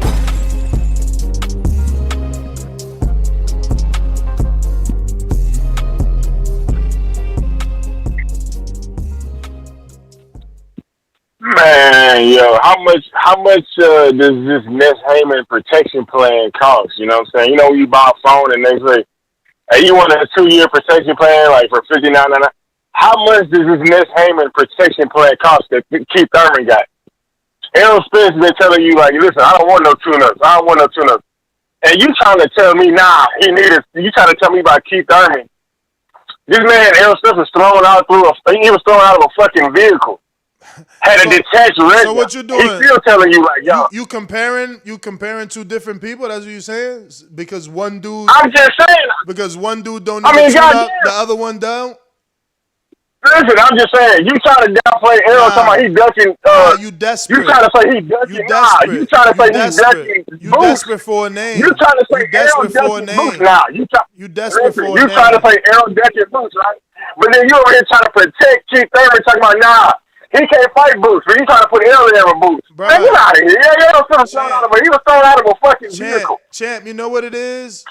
You emotional because we talking about your favorite fighter, so you emotional. But if you just think, David Benavidez. David Benavidez is my favorite fighter.